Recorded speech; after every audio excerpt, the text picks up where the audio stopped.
የቤተክርስቲያን አባቶች በምን መልኩ ነው የሚፈቱት ከተባለ በአፉ መሳም ይሳመኝ ብሎ ጠቢቡ ሰለሞን የተናገረው ለአምላክ ነው የተናገረው ይሉና ነገር ግን እውቀትን ኦኬ ምንድነው ይሄ ላይት ኦፍ ናውሌጅን ከመፈለግ አንፃር እግዚአብሔር አምላክ ያንን ጥበብ እንዲገልጥለት ከዛ አንፃር ነው ጠቢቡ ሰለሞን ይሄን ነገር የተናገረው። ይሄ መጽሐፍ ቅዱስ ላይ አለ። የኤልሳ ታሪክ መጽሐፍ ቅዱስ ላይ አለ። ኤልሳ በዛ ሕፃን ላይ እንደዛ ሁለተኛ ነገሥት ምዕራፍ 4 ላይ ያለው ታሪክ አለ። ምንድነው ነው አሁን እኛ ያነጻጸረ ኤልሳ እንዲህ ስላደረገ እኛ ጋር እንዲህ ቢደረጉ ሳይሆን መረዳታችንን እናስተካክለ ቀለሜም ሆኑ ሌላ ሁሌ በቃ እንደው የሚከተሏቸውን ሰዎች ትምህርት አያስተምሩ ምን አያደርጉ ኤቭሪ ታይም ገድል ቁጭ ብሎ የሚያነቡ ሰዎች ገድሉ ላይ እንደዛ ስለተጻፈ ገድሉን የጻፈው ማን ነው? ቤተክርስቲያን ውስጥ ነው አይደል ገድሉ የተጻፈው። ስለዚህ ምን ለማለት ፈልጋችሁ ተብሎ ነው የሚጠየቀው እኮ ነው። አሁን ትልቁ ችግር እነሱ ጋር ለቤተክርስቲያን ያላቸው ከባድ ጥላቻ ስላለ ኦኬ ከባድ ጥላቻ ለቤተክርስቲያን ስላላቸው ምን ያደርጋሉ? ጭንቅላታቸው ላይ የሳሉት ነገር አለ። በተቻለ መጠን ቤተክርስቲያንን አታክ ማድረግ ነው ትኩረታቸው።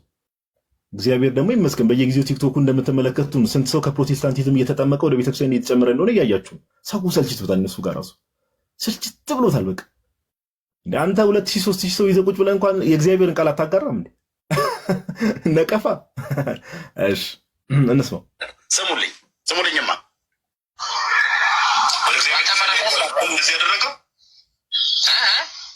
ወደ እግዚአብሔር ከጸለየ በኋላ ነው አይደል እንደዚህ ያደረገው? መጀመሪያ ሲያደርግ እንደዛ ሲያደርግ እኮ ጸልየዋል እንዴ? ወደ እግዚአብሔር ጸልያለና ወደ እግዚአብሔር ከጸለየ በኋላ ቁጥር አይተህ ከሆነ 33 ላይ ገብቶም በሩን ዘጋ። በሩን ከሁለቱ በኋላ ዘጋ። ወደ እግዚአብሔርም ጸለየ ይላል። ወደ እግዚአብሔር ከጸለየ በኋላ ሕፃኑ ላይ አፉን አደረገበት ይላል አይደል?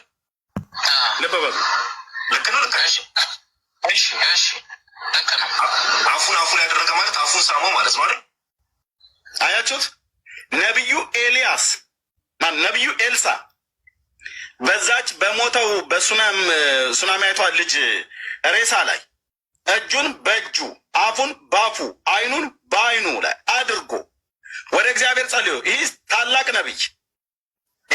ነቢይ ወደ እግዚአብሔር ጸልዮ የሬሳ ከንፈር ሳመ ይላል። ይኸውልህ እሱን ራሱ እስቲ ራሱ ሄዶ የሬሳ ከንፈር ስሞ ቢያሳየን። ካርናል ማይንድ የሚባለው ይሄ ነው። በቃ ይሄ ስጋዊ ስትሆኑ ሁሌ ጭንቅላታችሁ እንደዚህ ነው የሚሆነው። አሁን ነብዩ ኤልሳን ያናናቀን በፍጹም እግዚአብሔር ያከበረው ነው። እንደውም እንደኛ ኦርቶዶክሳውያን የሚያከብርም የለም። ኦኬ ይሄ ፖይንት የተነሳበት ዋናው ምክንያት ምንድነው ከተባለ ነብዩ ኤልሳ እንደዛ አድርጓል። ስለዚህ ያንን ቃል በቃል ካርናል ማይንድ ይዘን እንደ ነብዩ ኤልሳ ሕፃን ልጅ እንደዛ አድርጎ ሳመ እላዩ ላይ የተኛበት እንበል ወይኛ ባለንበት በ21ኛ ክፍለ ዘመን ማይንድ ሴት ነው። ኦኬ እስቲ ችግር የለውም። ደግሞ የሚያወራውን ነገር ስሙት። አገልጋይ ከሚባል ሰው እንግዲህ እንዲህ አገልጋይ ነኝ እረኛ ነኝ እያለ ቀኑን ሙሉ ዲስኩሩን ከሚነፋ ሰው እስቲ እንደዛ ከሆነ ችግር የለውም ሄዶ ከንፈር ስሙ ያሳየን ነው እንግዲህ የሚለው የሬሳ ከንፈር ስሙ ያሳየን።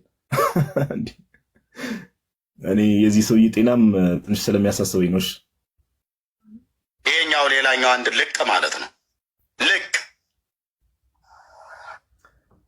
ምንድን ያበሳጨው መሰላችሁ ጋይስ? አሁን ምን ብሎ እኔ ነው ባይዘወይ ልቅ ብሎ እየተሳደበ ነው። ልቅ ለምን ልቅ አለ ከተባለ እኔ ቀለሜን ተገናኝተን ባለፈው ባይዘው እንደውም ጥሩ ነው ባለፈው ራሱ የተሳሳተውን እዚህ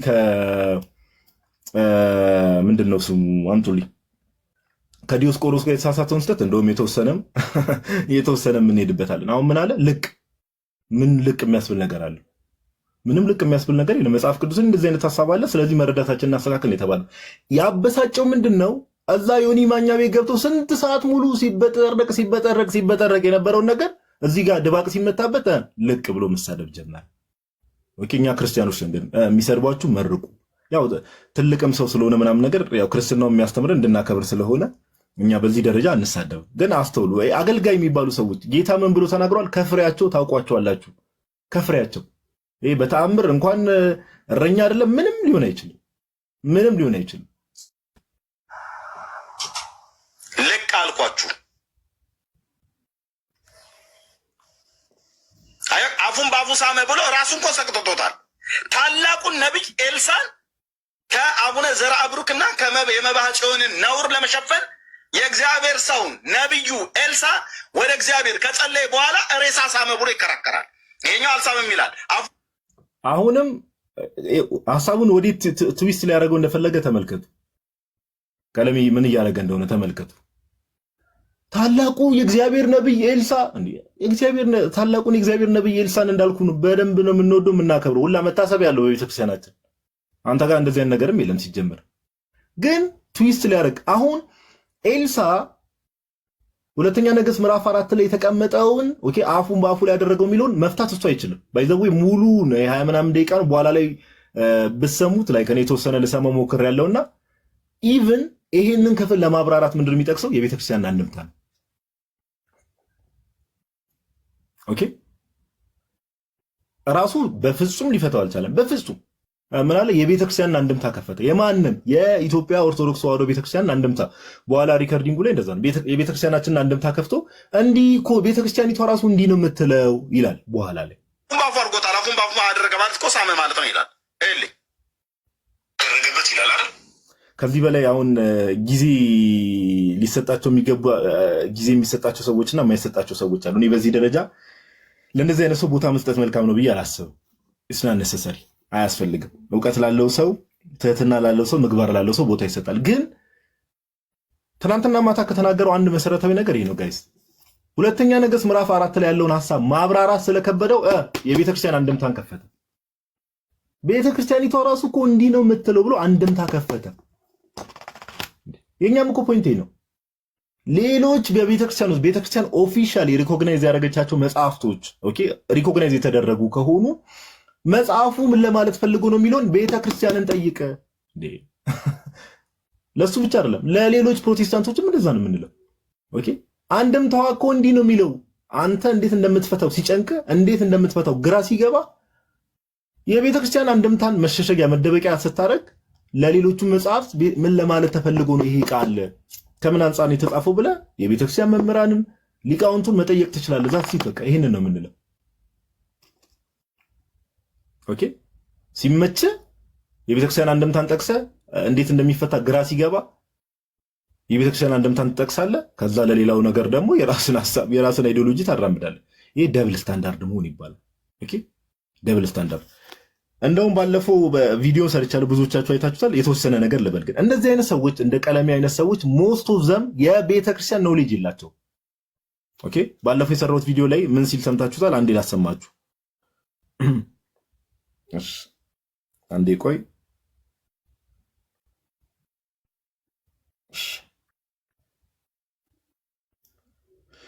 አንዴ ላሰማችሁ። ዲዮስቆሮስ 1054 እያለኛ እኮ አንዳንድ ነገሮችን ያው ቪዲዮ እየሰራን አይተን እንዳላየን እያለፍን ነው እንጂ እንደዚህ አይነት ስህተቶችና አለማወቅ ሌሊቱን ሙሉ ላይቭ ያስገባሉ። ሌሊቱን ሙሉ ላይቭ ያስገባሉ። ባይዘው ሌሊቱን ሙሉ ላይቭ ያስገባሉ። ዊዛውት ይሄ ምንም። አንዴ ላሰማችሁ።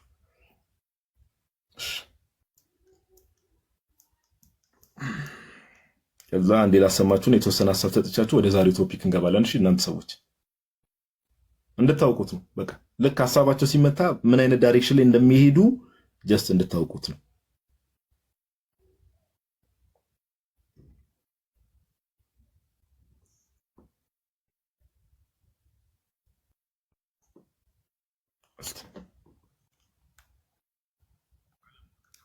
ለመደብን እናስተምረው። አካውንታችንም ትንሽ ስለተመታብን ደግሞ ኮፒ ሊንክ ሪፖስት አድርጉ። እሱንም ደግሞ እዚህ ቪዲዮ ላይ ሜንሽን እንድታደርጉ ትፈልጋለሁ። እስቲ የሚለውን ነገር ሰምተን እንመለስ። የእናንተ ሉተር ነው የመሰረተው ማለት ይቻላል። የእናንተም በዲዮስቆሮስ ነው የተመሰረተው በ1054 ላይ አለክ አለና ከተናገረው ነገር 3 እሺ ሰምታችሁታል ጋይስ፣ ሰምታችሁታል። ምንድነው ያለው? የእናንተን እንግዲህ አንድ ኦርቶዶክሳዊ አባት ሊሆኑ ይችላሉ፣ አላቀም መምህር ሊሆኑ ይችላሉ። ገብተው እያወሩት የእናንተን ኦኬ የኛ ሉተር ብቻ መስርቶታል ማለት አይደለም። የእናንተንም ዲዮስቆሮስ በ1054 የመሰረተው ጋይስ። አሁን ምንም በልሽ። አሁን እኮ እኔ በጣም ግራ የሚገባኝ ሁሌ ይሄ ሰውዬ ወይም ደግሞ ይሄ ግለሰብ ቤቱን ከፍቶ ምንድነው የሚለው? ዲያቆን ነበርኩ፣ ኦርቶዶክስ ቤተክርስቲያንን ከላይ እስከታች ነው ማውቃት፣ ከኔ በላይ ቤተክርስቲያኒቷን የሚያውቃት የለም፣ የኦርቶዶክስ ቤተክርስቲያን እንደኔ የሚያውቃት የለም እያለ 24 ሰዓት ዲስኩሩን የሚነፋ ሰው ጋይስ። ዲዮስቆሮስ 1054 ላይ እሺ ምንም በላው ወላዲት አምላክ ነው የምላችሁ። ምንም በል እንደው ይሄ እኮ ያስለቅሳል። ጌታ በሚያውቅ ምንም እኮ ነፃ የሆነ ሰው እንደሆነ ነው የሚያስታውቀው። ነፃ እንዴ ዲዮስቆሮስ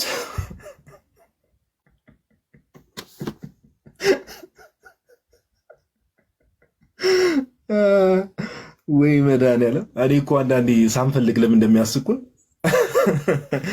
እመቤቴ ማርያም ደረሻለ ዲዮስቆሮስን 1054 ላይ። ስለዚህ አንዳንዴ ጋይስ ከዚህ በፊት ብዙ ነገር ሲቀባጥር ሰምተን እናውቃለን። ብዙ አይነት በቃ ቅጥፈት፣ ውሸት። ኦኬ ዲዮስቆሮስን 1054 ላይ ያለ ሰው ኦኬ ኦሪየንታል ቤተክርስቲያኒቷ ቃል ኪዳን ጉባኤ ራሱ መቼ እንደተደረገ የማያውቅ ሰው ምንም መቼ እንደተደረገ የማያውቅ ሰው አሁን ይሄ ሰው ታዲያ ምኑ ነው ዲያቆን የነበረው? ዲያቆን ነበርኩ ይላል። ምኑ ነው ዲያቆን የነበረው? ዲዮስቆሮስ መቼ እንደነበረ የማያውቅ ዲያቆን፣ ቃል ኪዳን ጉባኤ በጉባኤ ደረጃ መቼ እንደተደረገ የማያውቅ ዲያቆን፣ እንዴ ቤተክርስቲያኒቷን ከላይ እስከታች አውቃታለሁ ይላል። እንዴት አንድ ጉባኤ ቃል ኪዳንን የሚያክል ጉባኤ እንኳን ሰው አያውቅ? ኦኬ አሁን ይሄን የምላችሁ እንደው አሁን ይሄ ዕውቀት ሆኖ ቦስት የሚደረግበት ነገር ሆኖ አይደለም፣ እግዚአብሔር በሚያውቅ አሁን እኔ አዋቂ ነኝ ምናምን ብዬ አይደለም። ኦኬ ግን ምንድነው የጀለስ አለማወቅ ደግሞ ሌላ ሌቭል ላይ ነው። አለማወቅ መልክ ቢኖረው ቀለሚን ነው የሚመስለው። ኦፍ ኮርስ ክሬዲት ይሰጣሉ። ገድላትና ድርሳናት ላይ ብዙ ጊዜ 24 ሰዓት መጽሐፍ ቅዱስ ትተህ ገድላትና ድርሳናትን ስለምታነብ እዛ ላይ የተወሰነ እንግዲህ ታነባቸዋለህ። አላውቅም ዕውቀት ይኑራ አይኑር እርግጠኛ አይደለሁም። እዛ ላይ ደግሞ የውይይት ጥሪ እንዳታቀርብልኝ በገድላትና በድርሳናት እና 1054 ኢስተርን ኦርቶዶክሶችና ካቶሊኮች የተለያዩበትን ጊዜ ዲዮስቆሮስን እዛ ወስዶ ኢትዮጵያ ቤተክርስቲያን ያኔ የተመሰረተችው እንዴ ኢትዮጵያ ቤተክርስቲያን 1054 ላይ መውሰድ ራሱ ጋይስ ምን አይነት እንደው እና እንደዚህ አይነት ግለሰቦች ናቸው። ማወቅ ያለባችሁ ምንድነው? ኦኬ እንደዚህ አይነት ግለሰቦች ናቸው ቸርችን ቁጭ ብለው የሚሳደቡት። ዲያቆን ነበር በእርግጠኝነት የምነግራችሁ 98 99 በመቶ ከኢትዮጵያ ቤተክርስቲያን ይወጡ ኦኬ ዲያቆን ነበር እንዲህ ነበር ተገልጦልን ነው በርቶልን ነው የሚሉትን ብትጠይቋቸው 98 99 በመቶ ነፃ ናቸው ብዙዎቹ። ትናንት እንዳያችሁት ስንት ሰው ተቀብለን አምስቱ አዕማደ ምስጢራት ራሱ የማያውቁ ኦርቶዶክስ ነበር ነው የሚለው አባታችን የጸሎቱን ለማያውቁ ብዙ ሰዎች አሉ። ከኦርቶዶክስ ቤተክርስቲያን የወጣ ነው የሚለው ግን ስለ ቤተክርስቲያን ምንም ዕውቀት የሌላቸው እንደ ቀለሜ አይነት። አሁን የሰውዬ እንግዲህ እንደ አምላክ ነው የሚታየው በሱ ተከታዮች ዘንድ እንደምታውቁት። ኦኬ ግን ዕውቀቱ ሲመዘን ግን እንደተመለከታችሁት ነው። በጠቃቅን ነገር እኮ ነው የምላችሁ፣ ዲቴል ተገብቶም አይደለም፣ በጠቃቅን ነገር። ኦኬ ስለዚህ እባክህ እንደው ይህን እየሰማ ከሆነ ወንድማችን ኤርሚያስ እንደው ዝም ብለህ በቃ እንደው ዝም ብለህ ያለ ዕውቀት ቤተክርስቲያንን ሁሉ እየተቻት ባትኖር እንደው በቃ ትልቅ ሰውም ነህና እንደው በቃ እድሜያችንን ለመምሰል ብንሞክር መልካም ነው። ኦኬ እድሜያችንን ለመምሰል ብንሞክር መልካም ነውና ጌታ ለአንተ ማስተዋልና ልቦና ይስጥህ፣ ጥበብን ይግለጥልህ። ደግሞ እንዲህ ዲዮስቆሮስ 1054 እያልክ ትምህርቱን ከምታቦካው ቃል ኪዳን ጉባኤን 1054 ላይ ወስደህ ከምታቦካው ጥበብን ደግሞ መድኃኒዓለም ይግለጥልህ። ያው በቅዱስ ዑራኤል ምልጃ ባታምንም ቅዱስ ዑራኤልን እስቲ ጠይቀው እንደው የዕውቀት ጽዋ እንዲያፈስልህ ትንሽ እንደዛ ነው ለማለት ያክል ነው። እሺ ጋይስ ወደ ዛሬው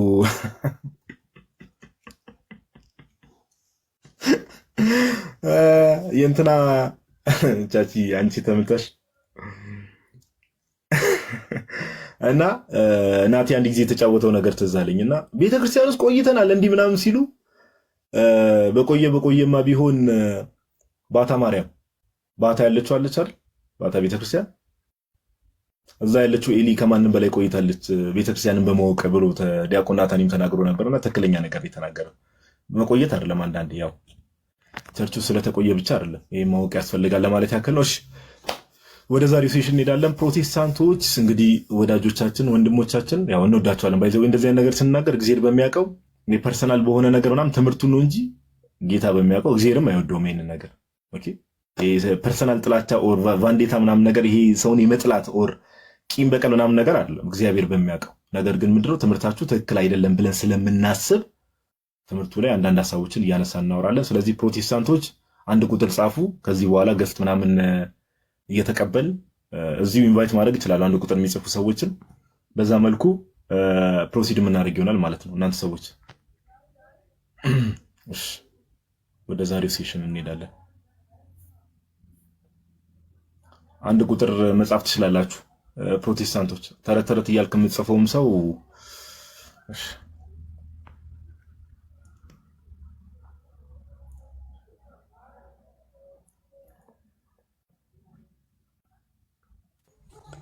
ጋዴ ማኛ ሰው እንዴት ነህ?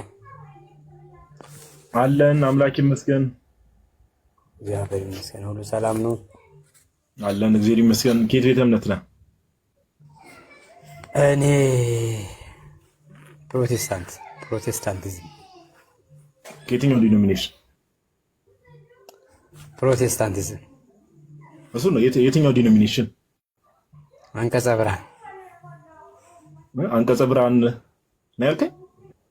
አዎ። አንቀጸ ብርሃን ጸሎቱ ነው ወይስ? አይ ዲኖሚኔሽን አልጠየከኝም። ኦኬ፣ አንቀጸ ብርሃን የሚባል አለ? እኔ አላውቀውም። ጌታ በሚያውቀው አላውቀውም። ኦኬ፣ ጥሩሽ። አንቀጸ ብርሃን። እሺ፣ ፕሮፋይልን እያየሁት ነበርና ደሱዬ፣ እንደው ወደ ሀሳብ ከመግባታችን በፊት አትደንግጡ ቤዛችን ኢየሱስ ነው ይላል አይደል? የስ ሃሌሉያ። አትደንግጡ የሚለው ቃል ለምን እንደሆነ ባላውቅም ምስሉ ከየት የመጣ ነው? ወደሱ የትኛው ምስል? ፕሮፋይል ላይ ያለው ይሄ ኖርማል የጂሰስን ፊልም የሰራው ሰው የሱ ሳምፕል ነው። ክርስቶስን ይወክላል እሱ? አይ አይወክልም። ያው ፊልም ቤዛችን ብለህ ሰውየውን እንዴት አስቀመጥከው? ቤት አለ ቤዛችን ያልኩት። አትደንግጡ ቤዛችን ኢየሱስ ነው ብለህ ከእሱ አጠገብ የሰውየውን ፎቶ አስቀመጥክና ምክንያቱም እንደዚህ ያሉ ነገሮች ምን ያደርጋሉ እንትን ማስተማሪያ ሊሆኑ ይችላሉ። ለምሳሌ ጂሰስን ፊልሙን ስናይ ቅዱስ ላይ እንደዚህ የሚል ነገር አለ ወይ? ስማኝ፣ ፊልሙን ለምሳሌ ስማኝ፣ እኔ ስለ ፊልሙ አይደለም፣ ስለ ፊልሙ ነው ያገባኝ። ፊልሙ እኮ ሆሊውድ ውስጥ ነው የተሰራው። ስለ ፊልሙ አይደለም ያወራሁት እኮ ሆሊውድ ነው እያወራ ያለው።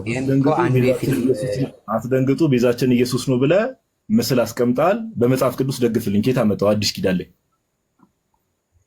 ይሄ መጽሐፍ ቅዱሳዊ አይደለም እያልኩ ነው። ለምሳሌ ጌታ ኢየሱስ መጽሐፍ ቅዱሳዊ ያልሆነ ነገር ነው ፕሮፋይል ያረከው። ይሄ መጽሐፍ ቅዱሳዊ አይደለም። ታዲያ ለምን አረከው? ኢሜጅ መጽሐፍ ቅዱሳዊ አይደለም። ለምን አረከው? ኢሜጅ መጽሐፍ ቅዱሳዊ ካልሆነ? ምክንያቱም እኔ ደስ ስለሚል፣ አንደኛ ማስተማሪያ ስለሆነ የጂሰስ ፊልም የተሰራበት ልክ ፊልሙን እናያለን። ፊልሙን ስናይ ታሪኩን ነው የምንማረው እና ከዛም ጋር እዚህ ጋር የሸዋ አክሊል ያደረገ አንተን ስታይ እንትን የምታደርገው ምንድን ነው? የክርስቶስ ኢየሱስን የሞቱንና የትንሣኤውን የምታስብበት አንዳንድ ኢሜጆች ይኖራሉ። መጽሐፍ ቅዱሳዊ ቅዱስ ላይ ያ ኢሜጅ ማለት መጽሐፍ ቅዱስ ላይ ሐዋርያት የክርስቶስን ምስል አይተው ሞትና ትንሣኤውን ይህን ምስል ስናይ ነው የምናስበው ያሉበትን ቦታ አሳይ ብሎ አልኩ እኮ። የለም መጽሐፍ ቅዱስ ላይ እንደዚህ የሚባል የለም። ፊልሙ ሲሰራ እኮ ለምሳሌ ፊልሙ ሲሰራ ያ ፊልም ነው፣ ኦልሬዲ ፊልም ነው። ታሪኩ ተደርሷል። ግን አሁን ሰውየው ተሰቅሎ ስታይ ክርስቶስ ነው አትልም። ሰውየውን ፊልሙን ስታይ እኔ ፊልሙ አላወራሁም። ኢሜጅ የሚባለው ነገር መጽሐፍ ቅዱስ አይደለም ካልከኝ መጽሐፍ ቅዱስ ያላዘዘን ነገር መጽሐፍ ቅዱስ አንድ ጥያቄ ልጠይቅ። ኢሜጅ ወይ ደግሞ ስዕላትን መጽሐፍ ቅዱስ ይከለክላል ወይስ ዝም ብሏል? መጽሐፍ ቅዱስ እንዳንሰግድላቸው ከልክሎናል። ስዕል መሳልን መጽሐፍ ቅዱስ ይከለክላል ወይስ ዝም ብሏል? ስለዚህ ጉዳይ መሳል አይከለክልም። አንድ የአርት ክፍል ስለሆነ ማናቸውም ሰው ይስላል። ሰለሞንም በቤተ መቅደሱ ዙሪያ ስሎት ነበረ። አዲስ ኪዳንም ቢመጣ አሁንም ቢሆን መሳል ክልክል አይደለም። የሚከለከለው ምንድን ነው? አዲስ ኪዳን ላይ ሐዋርያት ለምሳሌ ስዕል የሳሉበትን ቦታ ነገር ማስረጃ አስተኝ አልሳሉም። እነሱ መሳል ስዕል መሳል ማለት ለምሳሌ ኢንጂነሪንግ፣ ለምሳሌ አንዱ አርኪቴክቸር ምንድን ነው? አንዱ አርት ነው። ስለዚህ ቤት ስዕል ነው። እያንዳንዱ ነገር ቅርጾች ይሰራሉ። እነዛ ቅርጻ ቅርጾች ግን ስትሰግድላቸው ነው ኃጢአት የሚሆነው እንጂ አሁንም ስለ አርኪቴክቸር አሁን እንደሱ ብዙ ነገር ፊልም ውስጥ የፊልም ኢንዱስትሪ ውስጥ ሆሊውድ ገባን፣ አርኪቴክቸር ውስጥ ገባን። አሁን የኔ ጥያቄ ሐዋርያት የክርስቶስ ኢየሱስን ስዕል ስለው ነበረ? አልሳሉ። ጌታ መጣው። ታዲያ ሐዋርያት ያላደረጉትን ነገር ለምን ታደርጋለህ አንተ? እኔ እኮ አልሰግድለትም እያልኩ ነው ብራዘር። ለመስገድ አይደለም ስለው ነበር ነው የኔ ጥያቄ። እነሱ ግዴታ ያላደረጉት እነሱ ያደረጉት ራይት ያልሆነ ለምሳሌ በእነሱ ዘመን ላይ ወንዝ ውስጥ እየሄዱ ነበር የሚጸልዩት። ግለሰብ ቤት ውስጥ ነበር እኔ ስለ የሚጸልይ። ወንዝም አይደለም። ስለዚህ ሐዋርያት አድርገው ቆይ አዳምጠኝ ብራዘር፣ የተጻፈውን ሁሉ ካልከኝ ቆይ ደሱ ሚዩት ከማድረግ በስርዓት ሐዋርያት የክርስቶስ ኢየሱስን ስዕል ስለዋል አልሳሉ የሱር ነው በለኝ። ሊስሉም አይችሉም ነው እያልኩ ያለሁት። አንደኛ እኛም የክርስቶስን ስዕል እኮ ሳልን እያልን አይደለም ብራዘር። ቆይ ደሱ ሌላ ቦታ አይደለም። ሐዋርያት ያላደረጉትን ነገር አንተ እንድታደርግ ማን ፈቀደልህ? እኔም አልሳልኩም፣ የክርስቶስን ነው ብዬ አልሳልኩም ብራዘር። ስለዚህ ስዕሉ ልክ ላይሆን ይችላል። ይሄ ስዕል የክርስቶስ እኮ ነው ብዬ አይደለም እኔ ያደረግኩት ወንድም። ታዲያ የማን ነው ብለህ ነው? ይሄ ፊልሙን የሰራው ነው። መጀመሪያ እኮ ስነግርህ አልሰማኝም? አንድ ፊልም የሰራ የፊልም የአክተር ፎቶ ነው እያልኩ ነው። ስለዚህ የፊልሙን አክተር ነው ፕሮፋይል አድርገህ የመጣኸው?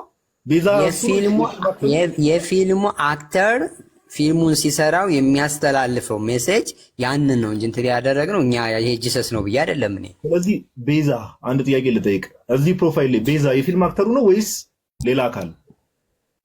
ሌላ አካል ነው። ስለዚህ በቃ ፕሮፋይልን ቀይረው። ምንድን ነው የምታደርገን በዚህ ማታ? ደሱዬ ፊልም አክተር ቤዛ አድርጋ አትምጣብን።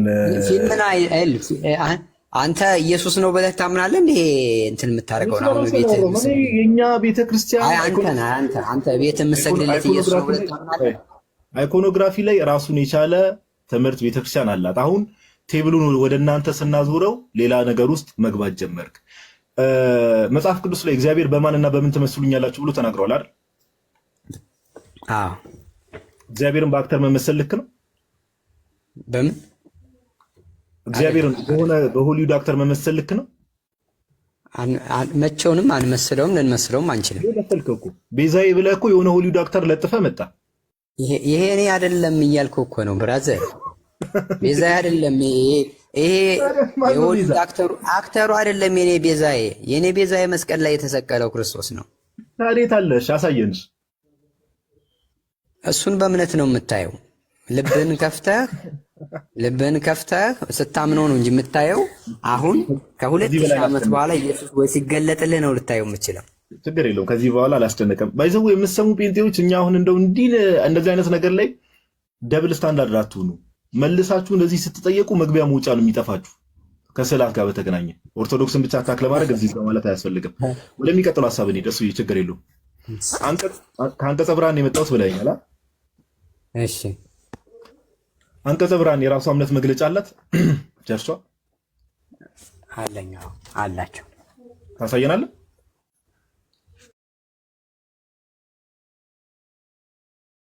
አሁን በቅርቤ የለም እንጂ ላሳይህ።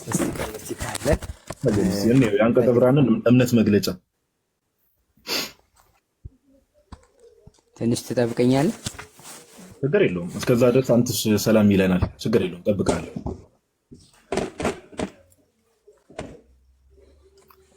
እሺ አንተሽ ጋዲ እንዴት አለ? ሁሉ ሰላም ነው? አክተር ቤዛቸው ያሉ ሰዎች እንደምን አላችሁ? እንደምን አመሻችሁ? ኧረ አልቻልኩም ዛሬ። ትለያለህ ማርያምን።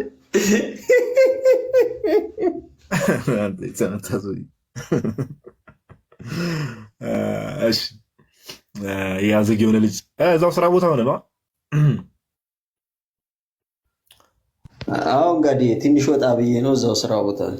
እሺ እስከዛ ድረስ ባይዘው ጋይስ፣ ሌሎች ፕሮቴስታንቶች ካላችሁ አንድ ቁጥር ጻፉ። ዛሬ ለፕሮቴስታንቶች ለእናንተ ነው በፍቅር የምንቀበላችሁ።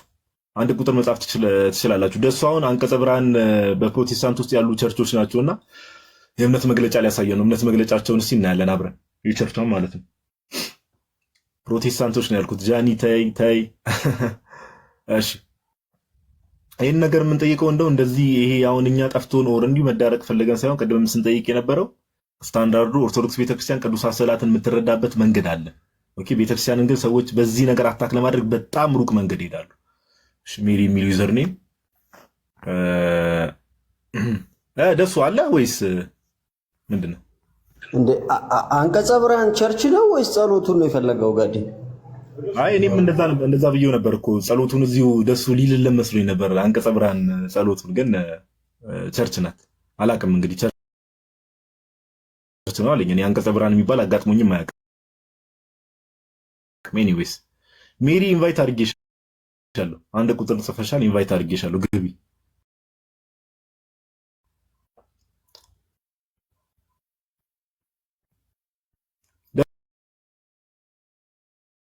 እሱ አለ አለሁ። የእምነት መግለጫውን ላንብብልህ።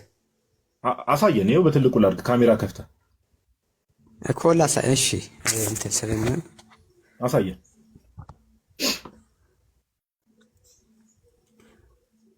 እሺ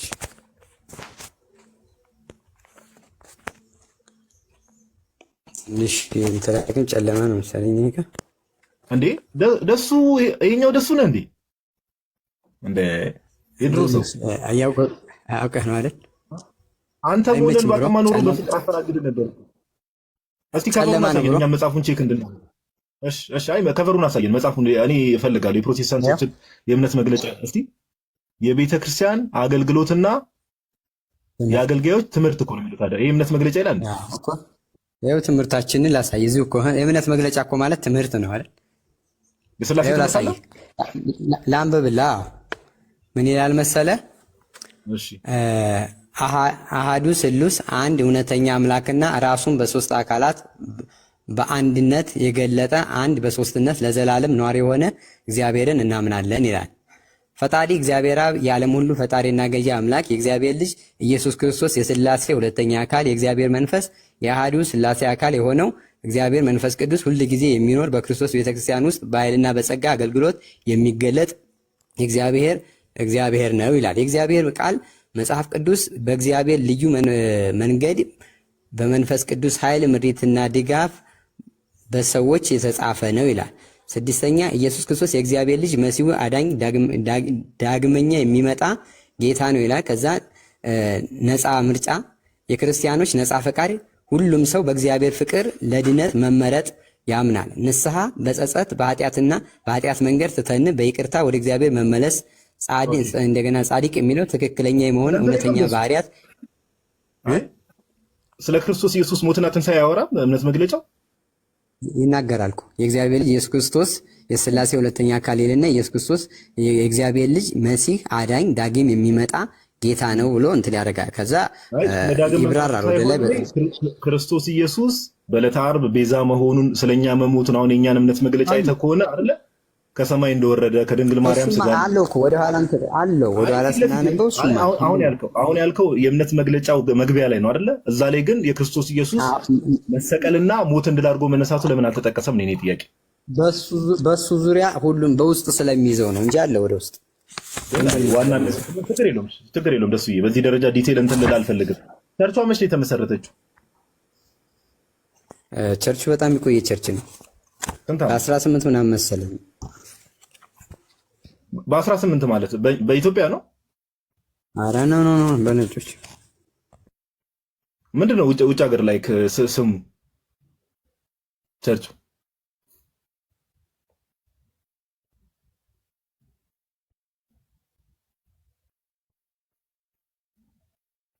ደሱ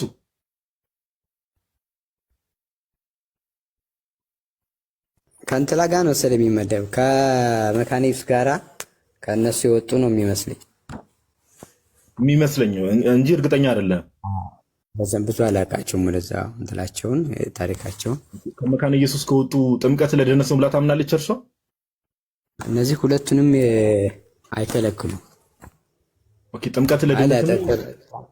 ጥምቀት ለድህነት ሳይሆን እነዚያ ምንድነው የሚሉት ብዙም እንትን የጠበቀ እንትን የለም። የጠበቀሱ ላይ ጥምቀት ለድህነት ነው በተለባለ ኦርቶዶክስ እና አሁን መካኒክስ አሉ አይደል? በሕፃንነት ያጠምቃሉ። እዛኛው በሕፃንነት አጥምቅልኝ ካልከው ያጠምቃል። እንደ ሰውየው እንደ አማኙ እንትን ነው ፍላጎት ነው። አይ አላጠምቅም ካለም አታስገድድም። ስለዚህ ችግር የለውም። ያ ኦኬ። ስለዚህ ጥምቀት ኦኬ። ይሄ አሁን ስለ አንቀጸ ብርሃን ነው ጋይስ እያወራን ያለ ነው። ቅዱስ ቁርባን ላይ ያለ ትምህርት ምንድን ነው? ቅዱስ ቁርባን ያው የጌታችን ኢየሱስ ክርስቶስ ራሱን ለመታሰቢያ አድርጎ እንደሰጠው እና እንደገና ደግሞ በዛ ውስጥ እግዚአብሔር በረከትና ሕይወትን እንደሚሰጥ እንደገና ደግሞ ዕለት ዕለት እግዚአብሔር ጋር ህብረት የምናደርግበት እንደሆነ ታምናለች። ስለዚህ ቅዱስ ቁርባን ላይክ የዘላለም ሕይወት ይሰጣል ብላ ታምናለች እርሶ? አይ የዘላለም ሕይወት በቅዱስ ቁርባን ይገኛል ብላ ታምናለች። ግን ከመካነ ኢየሱስ ነው የወጣችሁ? ኦኬ እሺ ጥሩ። በቃ አንድ ጥያቄ በጣም ብዙ ሰው ገዝተ ላይ እየታየኝ ስለሆነ ደሱዬ አይጠሩ ነው ባይዘው እኔ አሁን ከቨሩንም ስክሪንሻት ስላደረግኩት እኔ ማየት ፈልጋለሁ። የእምነት መግለጫውን ይገኛል ይሸጣል ይኖራል አዲስ አበባ በጣም አለ። እሺ ጥሩ። ሶስተኛ ደሱዬ አንድ ልጠይቅ የምፈልገው ጥያቄ ጌታችን ኢየሱስ ክርስቶስ ማቴዎስ ወንጌል ምዕራፍ 25 ላይ በቀኝና በግራ በኩል ያሉትን ይከፍላቸዋል አይደል? ልክ ነው። በቀኝና በግራ በኩል ያሉትን ሲከፍል በቀኝ በኩል ያሉትን ያው ኦፍ ኮርስ አውቀዋለሁ ብዬ አስባለሁ። ምን ብሎ ነው እንትን የሚላቸው? ተርቤ አብልታችሁኛል፣ ተጠምቼ አጠጣችሁኛል፣ ታርዤ አልብሳችሁኛል ይልና በዛ ምክንያት ዓለም ከተፈጠረ ጀምሮ ወደ ተዘጋጀላችሁ ወደ እግዚአብሔር መንግስት ይላቸውና በግራ በኩል ያሉትን ደግሞ እንዲህ ስላላደረጋችሁ ወደ ዘላለም እሳት ሂዱ ይላቸዋል አይደል? እነዚህ ሰዎች በስራቸው ነው የተፈረደባቸው። እነዛ ባለማመናቸው ያው ባለማመናቸው ምክንያት ነው። ግን ቃሉ ምን ይላል መሰለ ደሱዬ?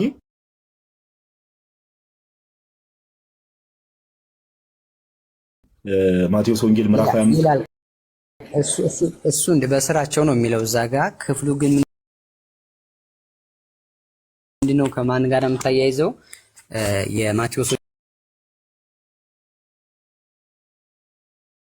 ወንጌል ምዕራፍ 7 ላይ ቁጥር 15 እና 16 ላይ መልካም ዛፍ መልካምን ፍሬ ያፈራል ይላል፣ ክፉ ዛፍ ክፉ ፍሬ ያፈራል ይላል። እነዚህ ሰዎች ከመልካሙ ዛፍ ከክርስቶስ ጋር ተጣብቀው በነበር መልካም ስራን ይሰሩ ነበር። ለዛም እንደገና ደግሞ በግና ፍየል ተብለው የተለዩት ፍየል ኢንዲኬት የሚያደርገው ክርስቶስ ኢየሱስን ያልተቀበሉትን ነው። በግ የሚለው ደግሞ ኢንዲኬት የሚያደርገው አማኞችን ነው። በጎቼ ብሎ ጌታ ኢየሱስ ክርስቶስ ብዙ ጊዜ የሚጠራቸው አማኞችን ነው። ስለዚህ እነዛ ሰዎች ስላላመኑ ሰው ደግሞ ፍሬ አይኖረውም። ስለዚህ አሁን እያልከኝ ያለኸው ለምሳሌ ሙስሊሞች ያላመኑ ናቸው አይደል? ሙስሊሞችን ያላመኑ ሰዎችን ጌታ ተርቤ አላበላችሁኝም ተጠምቼ አላጠጣችሁኝም ብሎ ይጠይቃቸዋል። እነዛ የሚጠይቃቸው ይኖራል። ምክንያቱም አሁን ሙስሊሙ እነሱ አሁን አንደኛ ከተሰበከላቸው ሙስሊሞችን ተርቤ አላበላችሁኝም ተጠምቼ አላጠጣችሁኝም ብሎ ይጠይቃቸዋል ጌታ። ሙስሊም ከሆኑ ለምሳሌ ምን አይደል ለምሳሌ በሮሜ ስትሄድ ለምሳሌ ወንጌል ያልደረሰበት ስፍራ ላይ ወንጌል ሰምተው የማያውቁ ስለ ክርስቶስ ሰምተው የማያውቁ ጫካ ላይ ያሉ ሰዎች ካሉ የነዛ ሰዎች ፍርድ በእግዚአብሔር ዘንድ እንዴት ነው ሊሆን የሚችለው ብለህ ስታስብ እነዛ ሰዎች በአይምሮ ሕግ ነው የሚፈረድባቸው፣ ማለት በልባቸው ባለ ሕግ ማለት ነው። ሮሜ ምዕራፍ 1 ላይ እንደሚናገረው ማለት ነው። በራሳቸው ሕግ ናቸው ነው የሚለው። እሱ በሕገ ልቦና የሚለውን ነገር እንስማማለን። ለምሳሌ እኔም አሁን ቤተክርስቲያናት የምታምነው ወንጌል ያልደረሰበት ቦታ ላይ እግዚአብሔር አምላክ እርሱ ባወቀው በሕገ ልቦና ይሄ ህሊና የሚባል አለ አይደል? የህሊና ጀጅመንት በዛ እግዚአብሔር ፍርድን ይሰጣል። አሁን ግን እያልኩ ያለሁት በደንብ ደሱ አንዴ ላንብብልና ስማው። ይኸው በዚያን ጊዜ በግራው ያሉትን ደግሞ ይላቸዋል፣ እናንተ እርጉማን ኦኬ ለሰይጣንና ለመላእክቱ ወደ ተዘጋጀ ወደ ዘላለም እሳት ከኔ ሂዱ። ተርቤ አላበላችሁኝም፣ ተጠምቼ አላጠጣችሁኝም፣ እንግዳ ሆኜ አልተቀበላችሁም፣ ታርዤ አላለበሳችሁኝም፣ ታምሜ ታስሬም አልጠየቃችሁኝም። እነርሱም ደግሞ ይመልሱና ጌታ ሆይ ተርበ ወይስ ተጠምተ ወይስ እንግዳ ሆነ ወይስ ታርዘ ወይስ ታመ ወይስ ታስረ መቼ አይተን አላገለገልንም ይሉታል። አሁን አንተ እያልከኝ ያለው ሙስሊሞችን እንደዚህ አይነት ጥያቄ ጠይቃቸውና ሙስሊሞች መልሰው ጌታ ሆይ ይሉታል ነው የምትለኝ? ሙስሊሞች ጌታ ሆይ ይሉታል ክርስቶስ? ያው ከሱ ውጭ የሆኑ በሙሉ ከበጎች ውጭ የሆኑት ያው ግዴታ ጌታቸው ስለሆነ አይ ጌታ ሆይ ብሎ ይጠሩታል ክርስቶስ ኢየሱስን ሙስሊሞች አይሉም። ማናቸውም ቢሆን ምክንያቱም አዛብን ሁሉ እየቀጠቀጠ በብረት መዝጊያ ይገዛቸዋል አይደል የሚለው እግዚአብሔር ቃል። ለኢየሱስ ክርስቶስ የማይገዛ ፍጥረት የለም እኮ። እሱ አብኩቶ የሰራቸው እሱ ነው። የወጉት ሁሉ ያዩታል ይላል ሲመጣ። ሰው ግዴታ ይሉታል እንጂ። ስለዚህ ጌታ ሆይ ተርበ አላበላንም ተጠምተ አላጠጣንም ጀስት ለማጥራት ያክል እዚህ ላይ ጨርሳለሁ፣ ችግር የለውም። ብዙ ሰውም ገፍቶ ላይ ስላለ ክርስቶስ ኢየሱስ ሙስሊሞችን ለምን ተርቤ አላበላችሁኝም ተጠምቼ አላጠጣችሁኝም ብሎ ይጠይቃቸዋል። ያላመነ ነው የሙስሊሞችን እዛ ቦታ ላይ ይኸውልህ፣ ሙስሊሞችን ብቻ ሳትሆን አጠቃላይ ያላመኑ ሰዎች እኮ እነሱን ጨምሮ በግራ ሙስሊሞችን ማነሳል እኮ እነሱን ጨምሮ የትኛውም ከክርስቶስ ኢየሱስ ውጭ የሆኑት በሙሉ ፍየሎች ናቸው። በግራ ነው ሊሆኑ የሚችሉት። ምክንያቱም ቀኝና ግራ ነው ያለው ሰማይ። 3-4 ቦታ በየሃይማኖቱ እግዚአብሔር ግሩፕ ከፍሎ አይፈርድም። ፍርዱ ያለው ቀኝና ግራ ነው። ስለዚህ አማኝ የሆነ በቀኝ ይሆናል፣ የማያምን የትኛውም ዲኖሚኔሽን ሊሆን ይችላል በግራ በኩል ይሆናል። ሶ በግራ ያሉት ደግሞ ጌታ ሆይ ሊሉ ግዴታ ነው፣ ሊፈርድባቸው የመጣ ንጉስ ነው ይላል። ወይ ማቴዎስ ወንጌል እዛው ላይ ሌላ ቦታ ላይ ቀደም አንተ የጠቀስከው ላይም በሩ ከተዘጋባቸው በኋላ ጌታ ሆይ በስም አጋንንት አላወጣንም ይሉታል እነዚህ ሰዎች። እነዛ ደግሞ እነሱ ደግሞ ሐሰተኛ ነቢያቶች ናቸው። እዛው ላይ ቁጥር በኢየሱስ አምነው ምግባር የሌላቸው ማለት ነው። አላመኑ፣ ቶታሊ አላመኑ። ኦኬ፣ ግን በስም ትንቢት አልተናገርንም እያሉ አላመኑ። ላሳይህ እንዴት እንዳላመኑ። አይ በቃ ችግር የለም። ላንብብልህ። ቆይ አሁን ምን መሰለህ እኔ ባይዘው ነገሩን ደሱ ስማኝ፣ ነገሩን ያዝ አድርጌ የበለጠ ወደፊት እንትን ላይክ ፈርዘር ነገሩ መሄድ ይችል ነበር። ነገር ግን ሰዓት ዛሬ እስከ ተወሰነ ሰዓትም ስለሆነ ላይ በደንብ የገባ ነው። ሰዓቱን በደንብ ብዙ ሰው እየተቀበል ሰው እንዲማማርበት ስለሆነ ነው እንጂ ይህንን ነገር ባይዘው የተናገርከው ዞሮ እዛ ቦታ ላይ ከወሰድ ነው ምን ይላሉ መሰለ ሰዎቹ ጌታ ሆይ በስም አጋንንትን አላወጣንምን ይሉታል። እሱ ግን ያኔ አላውቃችሁም ነበር ነው እና ያኔም በስሙ አጋንንት አወጣን ሲሉ አላውቃችሁም። ምናልባት ቸርች ውስጥ ሊኖሩ ይችላሉ። በማሰብ ነው ግን አጋንንት ወጡ። በማሰብ አጋንንት እነሱ እኮ አወጣን አሉ እንጂ ሪል ለማውጣታቸው አምነዋል። ግን በኢየሱስ አምነዋል። ለማውጣታቸው ኢየሱስ ደሱ ጌታ እና ምሳሌ ልስጥ። ለምሳሌ አንድ አገልጋይ ወይ ደግሞ አንድ እንግዲህ የክርስቶስ ኢየሱስ አገልጋይ ነኝ ብሎ አስዩ የሚያደርግ ሰው በስም አጋንንት አላወጣንም ሲል በክርስቶስ ኢየሱስ ስም ብሎ አጋንንትን እያወጣ ነው አይደል? አሁን ቸርች ውስጥ እንደ ቸርች ደሱዬ አሁን ስለ ቸርች አይደለም። አንድ ግለሰብ በክርስቶስ ኢየሱስ ስም ብሎ አጋንንት የሚያወጣ ነው አይደል? በስም አጋንንት አላወጣንም ብሎ የሚናገሩ ሰዎች በክርስቶስ ኢየሱስ ስም አጋንንትን የሚያወጡ ሰዎች ናቸው አይደል? እነዚህ ሰዎች እኮ በክርስቶስ ስም ላያወጡ ይችላሉ፣ በአጋንንትም ሊያስወጡ ይችላሉ። በስም ለምን አላወጣንም ማለት እነዚህ ሰዎች አንደኛ ምስክር ሊሆኑ አይችሉም። ምክንያቱም ጌታ ኢየሱስ ያኔም አላቃችሁም ብሏቸዋል። እነሱ በስም አጋንንት አውጥተናል ሲሉ ያኔም አላቃችሁም አላቸው። አይ ችግር የለውም እንደሱ ጌታ ያለው ያኔ አላውቃችሁም ነው እንጂ በስም አጋንንት አላወጣንም ሲሉት አይ እዚህ ጋር ውሸታችሁን ነው ወር ተሳፍታችኋል ብሎ እንትን አላላችሁ። ውሸታችሁ ነው ያኔ አላቃችሁም ማለት እኮ ውሸት ነው፣ ፎልስ ነው። እነሱ እውነት ነው ምናምን እያላቸው አይደለም። ቢሆን ኑሮም አይ እውነት ነው ያኔ ምናምን ሌላቸውን ያጸድቃቸው ነበር። እንዲህ እናድርግ ደሱ ሌላ ጊዜ በሰፊው ነገር ድነት ላይም ላይቭ መግባታችን ስለማይቀር ሲዘን ሌላ ቀን አሁን አንተ የፈታኸውን አተረጓጎም ወር አንድምታ ከየት እንዳመጣኸው ቁጭ ብለን መጽሐፍት እየከፈትን ብናየው ይሻላል። እንደሱ እንደዛ ይሻላል። ደስ ይላል። ደስ ጊዜ ያክብርልን። አመሰግናለሁ። ኦኬ ጋይስ ታፕታፕ እያደረግን ምናምን ላይቭን እንቀጥላለን። እናንተ ምርጦች ታፕታፕ ምናምን ማድረግ እንዳደረሱ ውስጥ አንድ አፍታ ውሃ እንጎንጭ። ብዙ ያወራቸው ነገሮች ባይዘው ልክ ያሉ ነው። ያው እንግዲህ ሰሚው ይፍረድ። ባይዘው ሁሌ እዚሁ ማፋጠጥ የለብንም። ሰሚው ይፍረድ።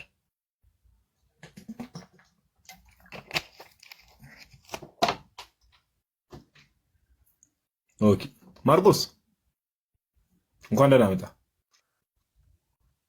እንኳን ደህና ቆያችሁ። ሰላም ነው? ይመስገን አምላክ። እንዴት ነህ? አለን ይመስገን። ማርቆስ ያኛው ማርቆስ ነህ በፊትኛ ጋር ተመጣ የነበረው? አይ እኔ አላውቅም። የቱ ማርቆስ? አንድ ማርቆስ አለ። እሺ ብቻ እሱ ላትሆን ትችላለች። ችግር የለውም። እሺ ከየት ቤተ እምነት ነህ? ዛሬ ነው የገባሁት። ከቃለዌት ነው። ቃለዌት ነኝ። ቃለዌት ኦኬ። አንተስ የሚሰማ ከሆነ ፕሮቴስታንቶች ገስ ላይ ካሉ ምናምን አስገባቸው። እሺ አንተስ የምትሰማኝ ከሆነ አንተ ሰውዬ ካለ እሺ። ከቃልዮት ነው የመጣሁት አልከኛ? አዎ። መጽሐፍ ቅዱስ ለምሳሌ 66 መጽሐፍት ነው የምትቀበለው? አዎ። ማን ነገረ መጽሐፍ ቅዱስ 66 መሆኑ?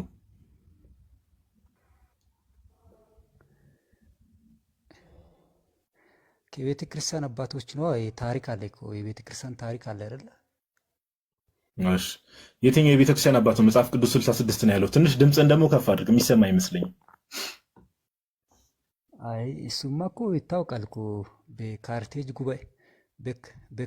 ጉባኤ ላይም እኮ የተወሰነ የቀኖና ስርዓት የተወሰነ አለ። ከዛ ዘለለ ደግሞ ሌሎች ጉባኤያትን መመልከት እንችላለን። አዎ ካርቴጅ ጉባኤን ምናምን የለዶቂያ ጉባኤዎች አሉ። ግን አሁን የኔ ጥያቄ እነዚህ ጉባኤዎች ላይ መጽሐፍ ቅዱስ 66 ነው ተብለዋል ወይ ነው ፕሮቴስታንቶች ዛሬ እንደሚቀበሉት? አይ 66 አላሉም። ነገር ግን እያንዳንዱ ጉባኤያት የሚያስገቡና የሚያወጡ መጽሐፍቶች ነበሩ። ለምሳሌ አንድ ጉባኤ የሚቀበል የኔ ጥያቄ ምንድን ነው? የካርቴጅ ጉባኤ አለ፣ የለዶቂያ ጉባኤ አለ። ከመጽሐፍት ጋር በተገናኘ ኦኬ፣ ከመጽሐፍ ቅዱስ ለምሳሌ የቅዱስ አትናቴዎስ 39ኛው የፋሲካ መልእክት አለ፣ ፌስታል ሌተር 39 ፌስታል ሌተር አለ። ሌሎች አባቶችም ይዘረዘሯቸዋል። አሁን ፕሮቴስታንቶች ዛሬ በፕሮቴስታንቱ ዓለም ያለው 66ቱ መጽሐፍት የትኛው ጉባኤ ነው? አሁን ፕሮቴስታንቶቹ በሚቀበሉት መልክ ያስቀመጠው የትኛው ጉባኤ ነው? የትኛው አባት ነው? ኦኬ እኛ 66 መጽሐፍ ስንቀበል አሁን ለምሳሌ የብሉይ ኪዳን 37ቱን አይሁዳውያን የሚቀበሉት ነው የምንቀበለው።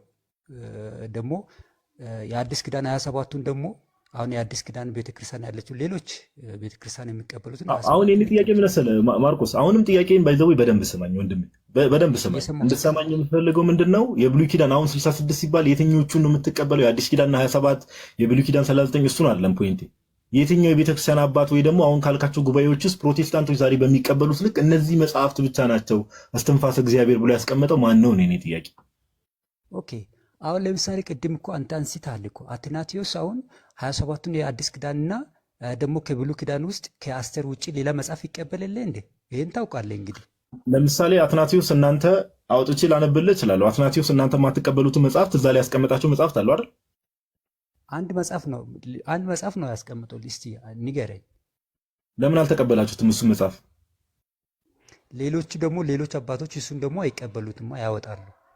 ሌሎች አባቶች ደግሞ ሌሎች መጽሐፍትን አስቀምጠዋል። በተጨማሪ ለምን እነዛን አባቶች አላስቀምጣችሁም? በምን ስልጣንና አውቶሪቲ ነው 66ቱን ብቻ መርጣችሁ የለያችሁት?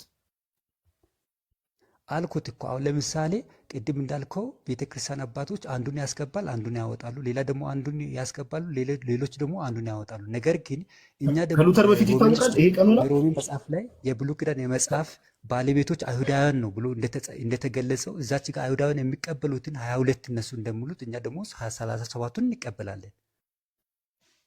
አሁን የኔ ጥያቄ ከሉተር በፊት ይታወቃል የ66ቱ መጽሐፍት? ብሉይ ኪዳን ላይ ቅድም አልኩት እኮ ብሉይ ኪዳን ላይ ከሉተር በፊት 66 የፕሮቴስታንት መጽሐፍት ይታወቃሉ ወይ? እኔ ጥያቄ ማርቆስ፣ አሁን ብሉይ ኪዳን አዲስ ኪዳን አትበለኝ። አሁን ለምሳሌ የብሉይ ኪዳን የአይሁድ ምናምን ብትለኝ አይሁድ፣ አሁን አንተ የአይሁድ እያልክ የምታወራው እጅ ላይ ያለው ሲጀመር የምትቀበላቸው የማዞሬቲክ ቴክስት ነው፣ ከዛ የተተረጎመውን ነው። ጥንታውያን አባቶች ለምሳሌ በአጠቃላይ ደረጃ ዲቴል ንግባ ከተባለ የሰባ ሊቃናት ወይ ደግሞ ሰብቶ ኤጀንቱን ነው የእሱን ትርጓሜ ነው ሲጀመር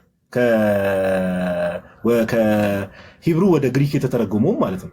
አሁን የኔ ጥያቄ ከሉተር በፊት ይታወቃል አይታወቅም? ይህ መጽሐፍ አሁን ፕሮቴስታንቱ ዘንድ 66 የተባለው መጽሐፍ ከሉተር በፊት ይታወቅ ነበር ዓለም ላይ? 66 ተብሎ በቁጥር ደረጃ ይሄ ነው የተባለ እኮ የለም እኮ አልኩት እኮ ቅድም። አሁን ከሉተር በፊት ይታወቃል ወይ ነው? አሁን ፕሮቴስታንት ይታወቃል። ፕሮቴስታንት እሺ፣ ማንስ እንትና የሚባል አባት ንገረኝ።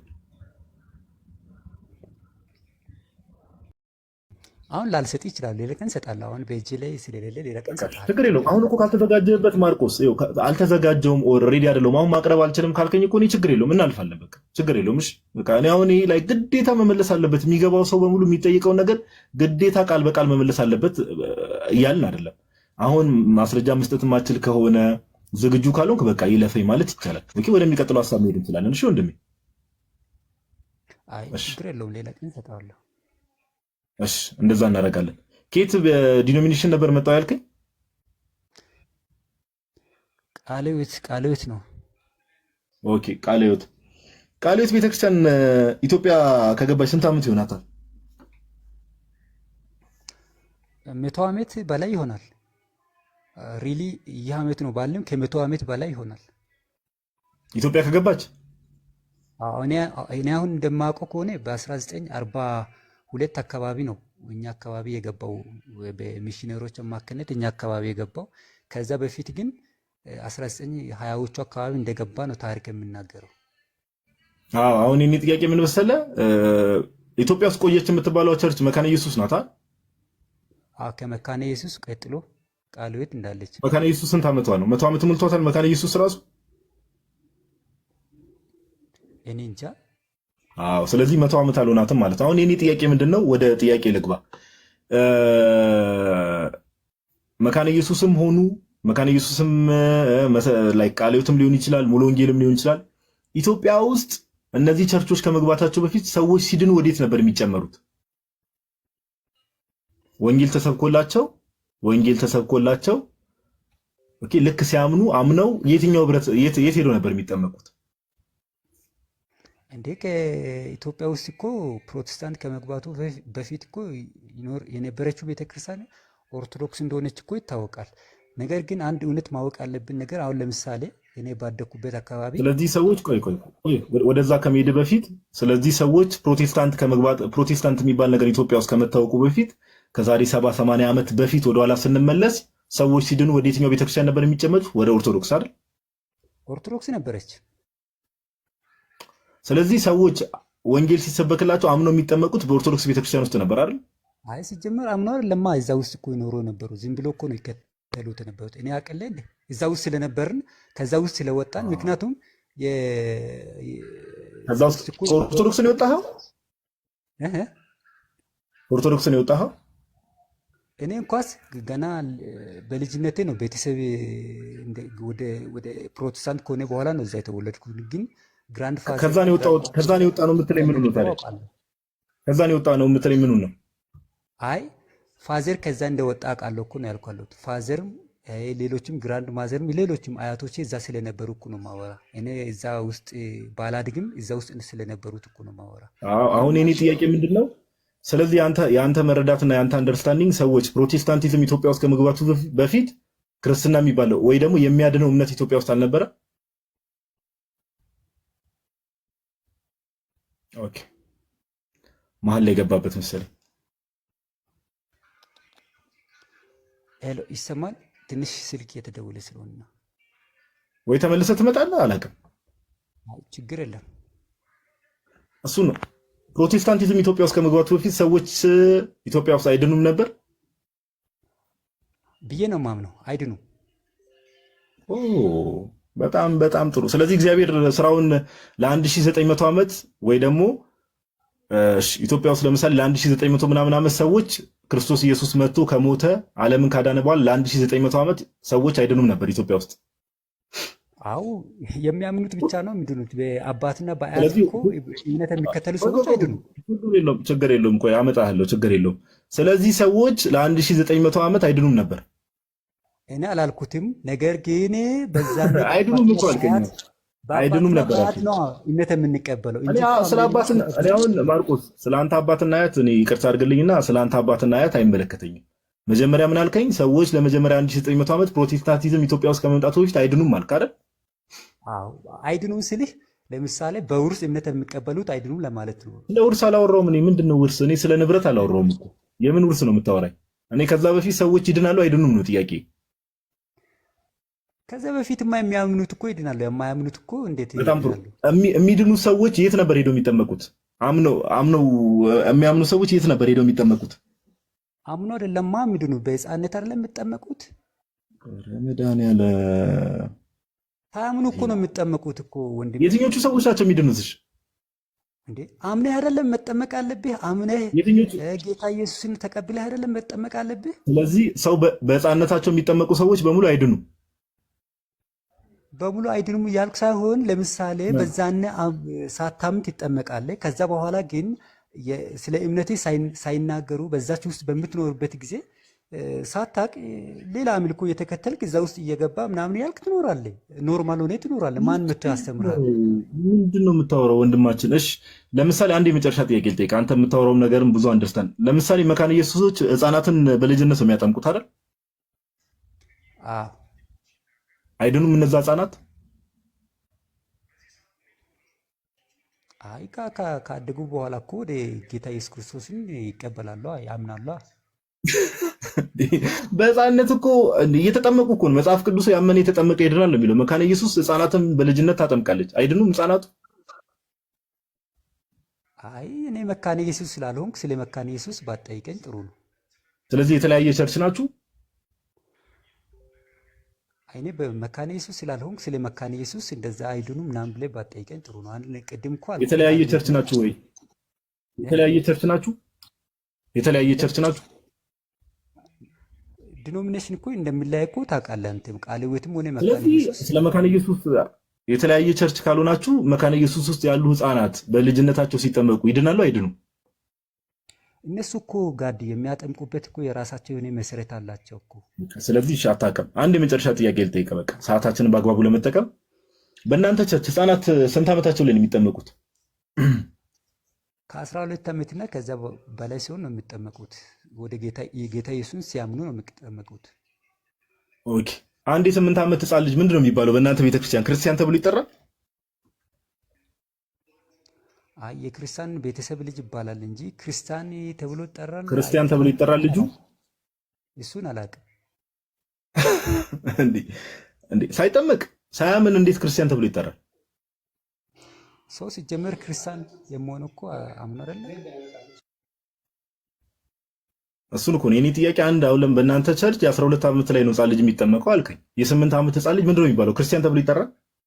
ኦር የ6 ዓመት ህፃን ልጅ ኦር የ9 ዓመት ልጅ ምን ተብሎ ነው የሚጠራው?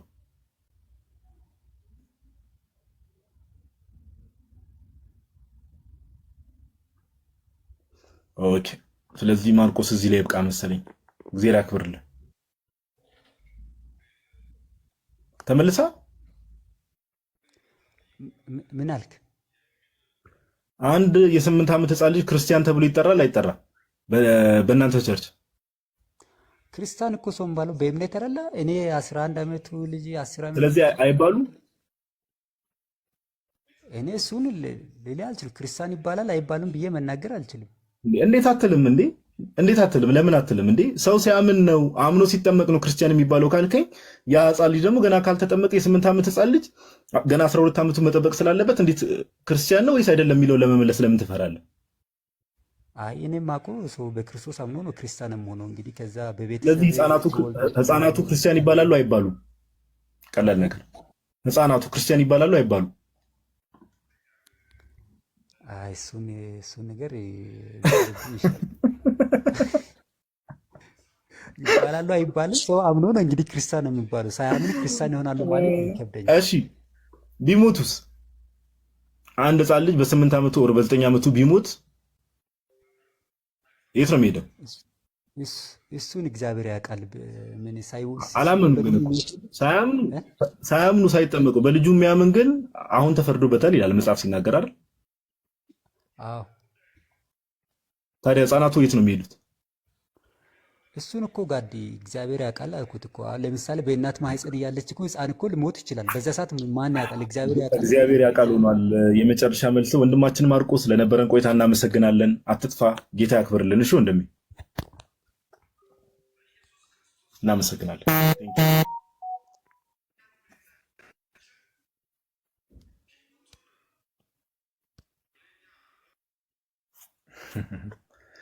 እሺ ጋይስ እንደምታዩት ነው እንግዲህ መልሱ።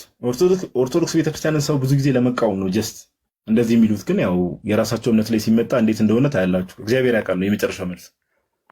እግዚአብሔር ያውቃል። እሺ የትንሣኤ የሚል ዩዘር ኔም አንተሽ ድምጽ ማሰማት ትችላለህ። መሀል መሀል ላይ ብሮስኪ የምትለው ነገር ካለ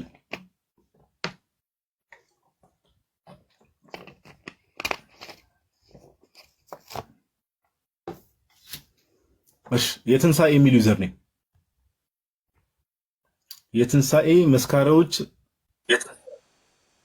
የትንሣኤ መስካሪዎች ዓለም አቀፍ ቤተክርስቲያን ነው የሚለው። አዎ እንደዛ ነው የምለው። ፓስተር ብዬ ልጥራ ወይስ ምንድነው ታይትል? ይቆይ እሱ ለጊዜው ይቆይና ምንድነው? አይ ለምሳሌ የትንሣኤው የቸርች ስም ነው ያስቀመጥከውና አገልጋይና ምንድነው? እስቲ ስለራስህ ንገረን ወደ ሀሳቡ ከመግባታችን በፊት። ቸርች ሳይሆን በቸርች ውስጥ ያለ የወንጌል ሚኒስትሪ ነው። በዛ በግሩፕ ነው የወንጌል ምስክርነት ግሩፕ ነውና እሱ ቸርች ሳይሆን ሚኒስትሪ አይነት ነገር ነው። ቸርች አይደለም እሱ። እሺ ምን የሚባል ቸርች ውስጥ ነው? ሙሉ ወንጌል ነው። በኢትዮጵያ ሙሉ ወንጌል ቤተክርስቲያን ውስጥ የእንትኑ አለ የአገልግሎት ዘርፍ አለ። አሁን ይሄ የወንጌል መስካሪዎች ግሩፕ ነው። በዛ ነው እንትን ብለው እንጂ ራሱ የቻለ ቸርች አለ። ሙሉ ወንጌል ውስጥ ያለ አገልጋይ ነህ? አዎ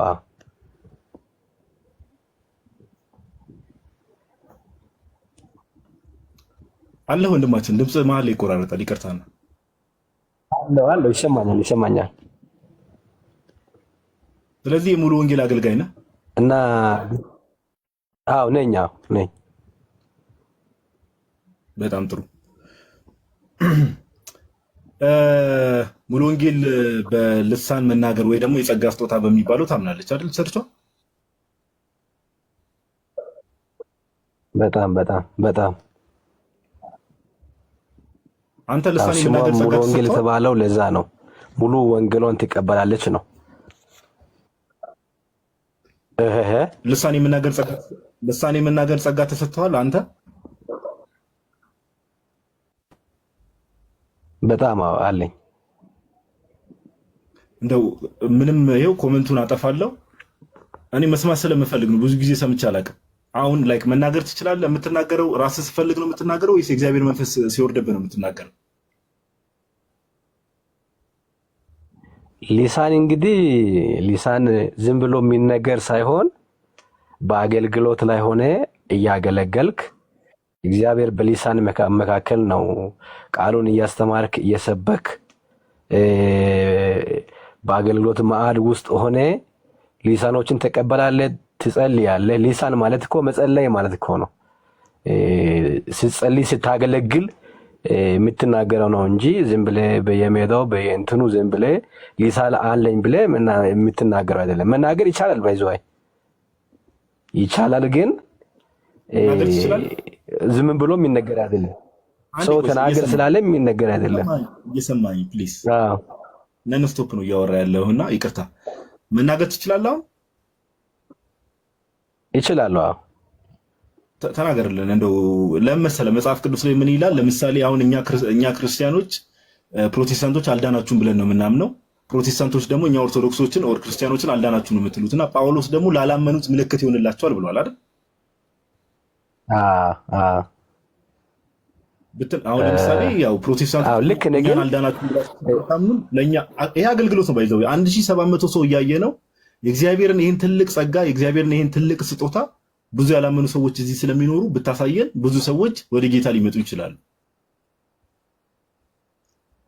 ልክ ነህ። አሁን ይሄ ጸጋ ስጦታዎች እያንዳንዱ የተለያየ ጸጋ ስጦታ እንደሚሰጥ በቆሮንቶስ ላይ ጳውሎስ ይናገራል እና አንዱ ሊሳን የሚናገር ከሆነ የሚተረጉም ሰው ይኖር ይላል። አሁን እኔ ስጠኝ ጸጋ በሊሳን የመናገር ጸጋ ነው ስጠኝ። ያንን ደግሞ የሚተረጉም ሰው መኖር መቻል አለበት ሲነገር።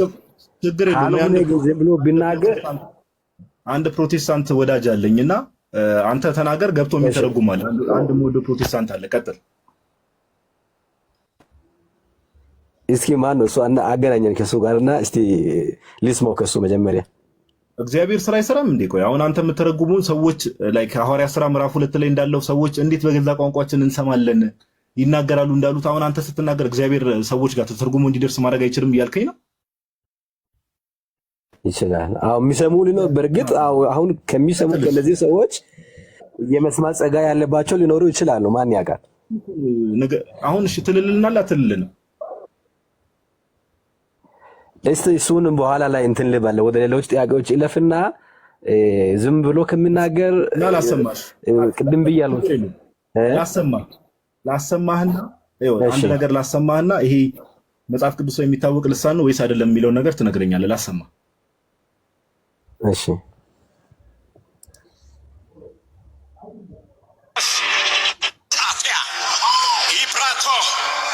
ሳማንቴሪያ ሺብሮሴ ፓራናማንታ ሙሩ ሙሉ ሙሉ ሙሉ ሙሉ ያተተተተተታ ተተተተቦቦቦቦ ሙሩ ሙሉ ሙሉ ሙሉ ሙሉ ያተተተተተታ ተተተተቦቦቦቦ ማታ ካቻ ታሊባ ማአይላ ቡላ ቪንታ ማታ ካቻ ታሊባ ማአይላ ቡላ ቪንታ galarabashanda braglarabashanda bagaliabo elabashanda braglarabashakalabaye elabashanda braglarabashana magadiana magatola baya la yalabas Andaraba kararaba sendo la la la la ba shina baba ba sudana ba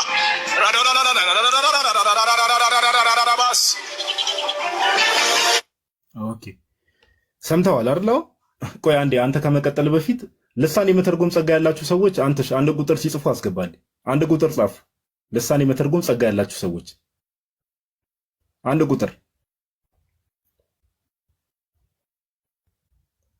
አንድ ቁጥር ጻፉ። ልሳን የመተርጎም ጸጋ ያላችሁ ሰዎች እሺ።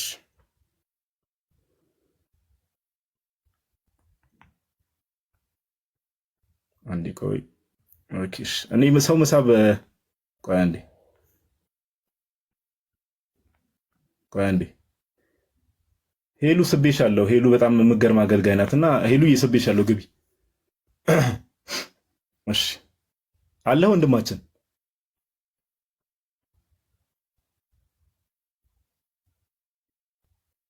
አለ። እያወራ ከሆነ ሚዩት ነህ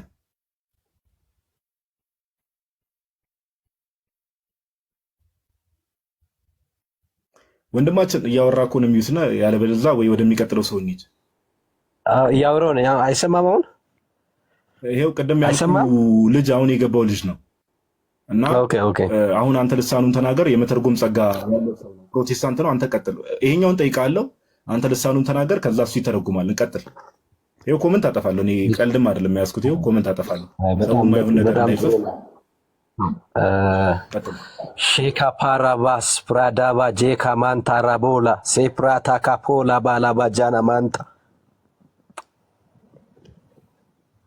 ቀጥል Eleves praduca teke fele bentas craba joko monta la praba se pregento coraba la bilabosa mapas cranta calavasa jeke peke pele ventas prodomo socrobo jono monta jado se prakuta kaya zinamanta le pratuka se bantaya elvas projana mose le proteke pel bandas kibaya zipro sekra jundus krivava bashena manta ኧረ ቀጥል። ይሄ መቀጠል አለ። ልጀምር? አዎ የተወሰነ ቀጥል። ኃይል አለው። እሺ ይተርጎምና እሱ ከተረጎመ በኋላ ሊቀጥል። ኃይል አለው፣ በጣም ኃይል አለው። ቆይ አንዴ ኮሜንት ኦፍ ላድርግ። እናንተ ሰው ይተው ኮሜንት ላይ ቀጥል። ኃይል አለው። አይተርጎም። እስቲ የሚተረጉመው ሰው ይተረጉምና ሊቀጥል። ወንድማችን አሁን በአገልግሎት መሀል ለምን ተረጉም? ምክንያቱም አንዱ ሲናገር መተርጎም አለበት ይላል ቃሉ። እሱን ቀጥል። አንድ ላይ ተረጉማል። ችግር የለውም። አስገብቼዋለሁ። ይኸው የትም አይሄድም እኮ እዚህ ጋር ነው ያለው። ቀጥል እባክህ። ይሁን በቃ በቂ ነው። እስከዚህ በቂ ነው መተርጎም ከቻለ። እሺ በቂ ነው። እሺ እናመሰግናለን። ለማንኛውም የምር ይሄ ቀላል የሚባል አገልግሎት አይደለም። እሺ ኦኬ። ቪዲዮ ሊያሳይ ነው መሰለኝ። አንተሽ እንዳትወጣ ትተረጉማለህ። እየሰማች ነው ወይ? አቦዘነች። ለአንቺ ነው የምናገረው። እሺ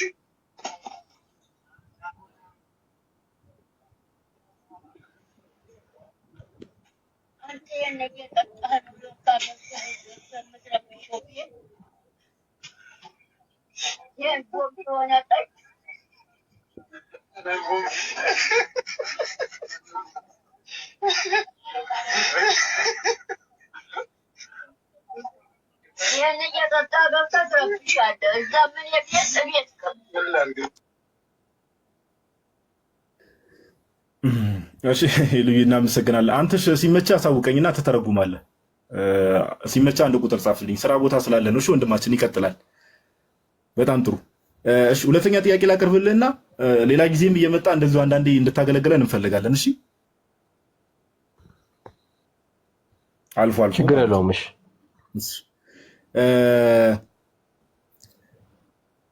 ሁለተኛ ጥያቄ ሙሉ ወንጌል ነው ያሉት ብለህ ከሙሉ ወንጌል ነው የመጣሁት ብለኸኛልና ለምሳሌ መካነ ኢየሱስ ቤተክርስቲያንን ስትመለከታት ሁለታችሁም በመጽሐፍ ቅዱስ ብቻ በሚል ትምህርት ነው አይደል የምታምኑት? ሙሉ ወንጌልም መካነ ኢየሱስም አይደል?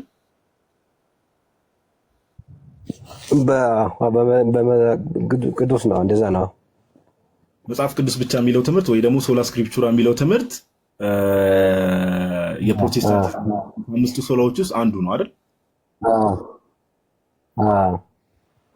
እና መጽሐፍ ቅዱስ ብቻ ሙሉ ወንጌልም አሁን አንተ ያለባት ቸርች መጽሐፍ ቅዱስ ብቻ ትላለች። መካነ ኢየሱስም ደግሞ አንተ መካነ ኢየሱስ ቤተክርስቲያን መጽሐፍ ቅዱስ ብቻ ትላለች። ነገር ግን ለምሳሌ ሙሉ ወንጌል እናንተ ጋር ስንመጣ ሰው ባመነበት ቅጽበት ይድናል ነው አይደለ? ትምህርቱ የሙሉ ወንጌል ትምህርት ወንድሜ ያመነ ይድናል። አዎ።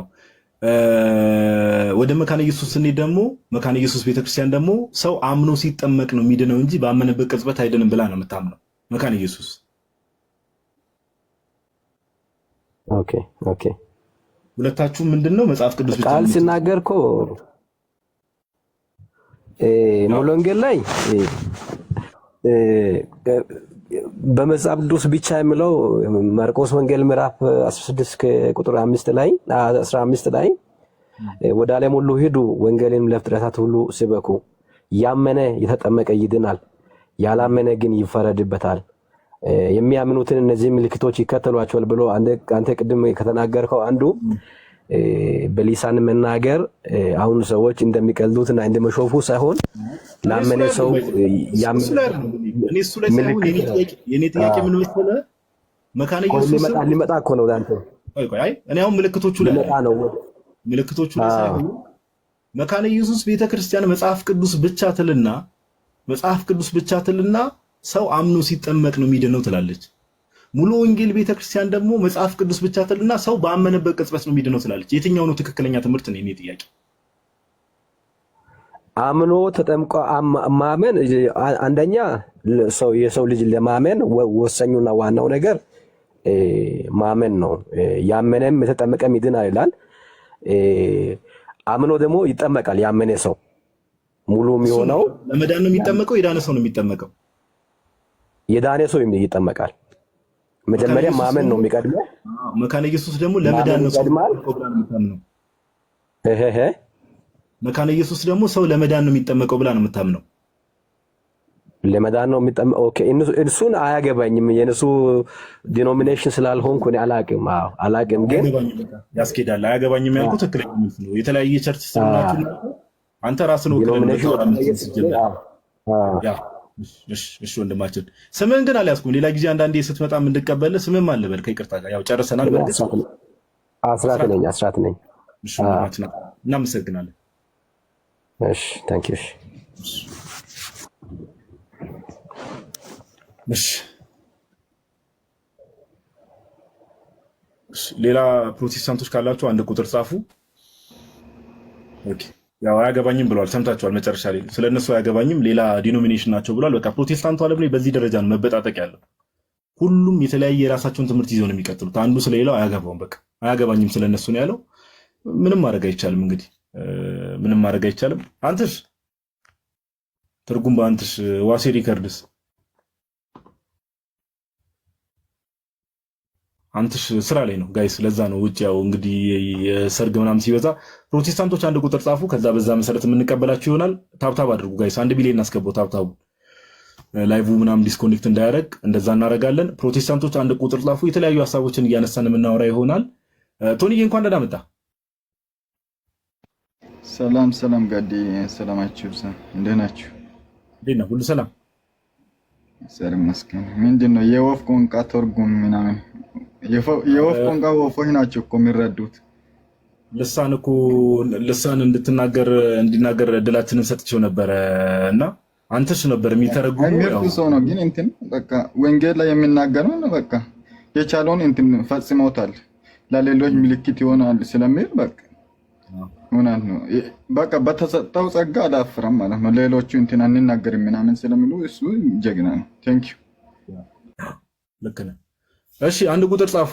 እኔ ነኝ መሰለኝ ደግሞ ትንሽ የገፋፋሁት።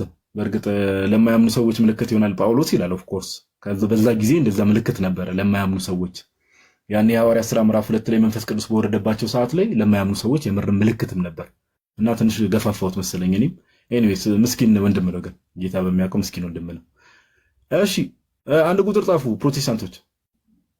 እስቲ እናውራ ስለ ፕሮቴስታንቲዝም። ግቡና አንዳንድ ነገሮችን መጽሐፍ ቅዱስ ላይ ያሉ ጥያቄዎችን እንጠይቃችሁ፣ የተለያዩ ሀሳቦችን እያነሳን ኑ ወደ ፍጡራን አምልኮ የሚል ኮመንት አየውና እስቲ ወንድማችን እንደው መፍጨርጨር ብቻ ሳይሆን ሳብል አድርገህ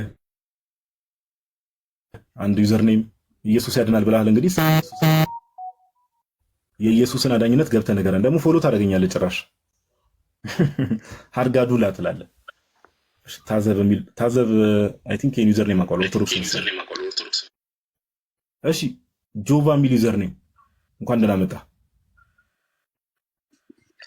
ሰላም ወንድሜ፣ ደህና ነህ? እግዚአብሔር ይመስገን። እንዴት ነህ? ክብሮም እባላለሁ ከመቀሌ ነኝ። ኦኬ እሺ ወንድማችን ክብሮም እንኳን ደህና መጣ። ከየት ቤተ እምነት ነህ? እኔ ኦርቶዶክሳዊ ነኝ። ይቅርታ ፕሮቴስታንት ብለህ እንትን አደረግና ሶሪ። ኦኬ ምን ጥያቄ ነበረ? ከመጣ አይቀር እንግዲህ ጥያቄ ካለ አንድ ጥያቄ እንቀበልና ለዛሬ ቀኑ የፕሮቴስታንቶች ነውና እነሱን ነው የምንቀበለው። ኦኬ እንትን እኔ በውስጥ ነው መጠየቅ የምፈልገው እና ከቻልክ የቴሌግራም ስልክ ቁጥር እንድትልክልኝ ፈልጌ ነበር። ችግር የለውም ጻፍልኝ። በዚህ አሁን ጻፍልኝና ከዛ በኋላ በውስጥ ጻፍልኝ። በውስጥ ሚሴጅ ጻፍልኝ። ከዚህ ስወጣ ያዋለው ላይቭን ስጨርስ። እሺ ወንድማችን መቻ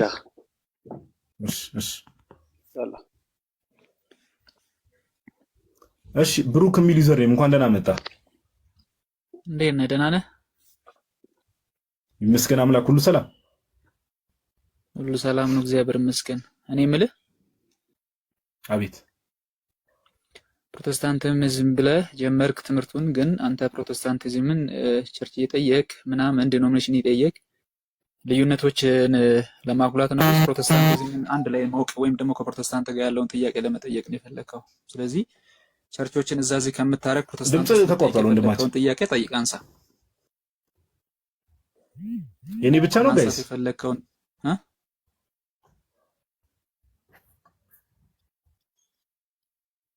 እየሰማኸኝ ነው? እኔ ብቻ ነኝ ምስታክ ያደረኩት? ያጋድ አይሰማ። ኦኬ አሁን መጥቻለሁ። ብሩክ ወንድማችን ምን እያልክ ነበር? አልሰማሁም፣ ተቋረጥኩ ማለት። ቀጥል። እሺ ፕሮቴስታንቲዝምን ማለት አንተ ዲኖሚኔሽን እየጠየክ ነው። በጣም የተለያየ እንትን እያነሳ ያለው እና ያነሳው ርዕስ ደግሞ ፕሮቴስታንቲዝም የሚል ነው። ልጠይቅ የፈለግከውን ከፕሮቴስታንቲዝም አንጻር ልዩነት ያለንን ልዩነት እያነሳህ መጠየቅ ያለብህን ነገር ጠይቅ። እዛዚህ ቃልዮት ላይ ሙሉ ወንጌል ላይ ይሄ ነገር ፕሮቴስታንቲዝም የት ቤተ እምነት ነህ? በቃ እኔ ፕሮቴስታንት ነኝ፣ አንተ በአንተ አነጋገር ማለት ነው። ስለዚህ ጠይቅ። አይደለም አንድ ስላልሆናችሁ ነው የምጠይቀው። ከየት ቤተ እምነት ነው ወንድሜ? ዲኖሚኔሽን ንገረኝ። እኛ ከእናንተ ጋር የምንለያቸውን እኔ አሁን እኮ መጠየቅ ያለብህ አንተ ወይ ሙሉ ወንጌል ወይ መካኒዝም ወንድማችን። አሁን ይኸው እዚህ ጋር ይሄ እጄ ይታያል። እዚህ ጋር ላይክ ፕሬስ አድርጌ ዲስኮኔክት ላደርግ እችላለሁ። አሁን እንደዛ ከማድረግ ዲኖሚኔሽን ንገረኝና ወደ ሀሳቡ እንሂድ። ምረጥ። ያንተን ጥያቄ አታነሳም? ለምን ፕሮቴስታንት ላይ ጥያቄ የለህም? እሱን ልመጣልህ እኮ ነው። ልሳን መጽሐፍ ቅዱሳዊ ነው ብለህ ታምናለህ? በደንብ ነው። ይሄ ቅድም ወንድማችን ሲያወራ የነበረው ልሳን መጽሐፍ ቅዱሳዊ ነው። መጽሐፍ ቅዱስ ይገልጻል። ምን ቦታው መጽሐፍ ቅዱስ ላይ ያለው ልሳን አይደለም የምልህ። አሁን ቅድም ወንድማችን ላሰማህ። እሺ ና ቆይ አትውጣ፣ ችግር የለውም እመጣልሃለሁ ወንድሜ።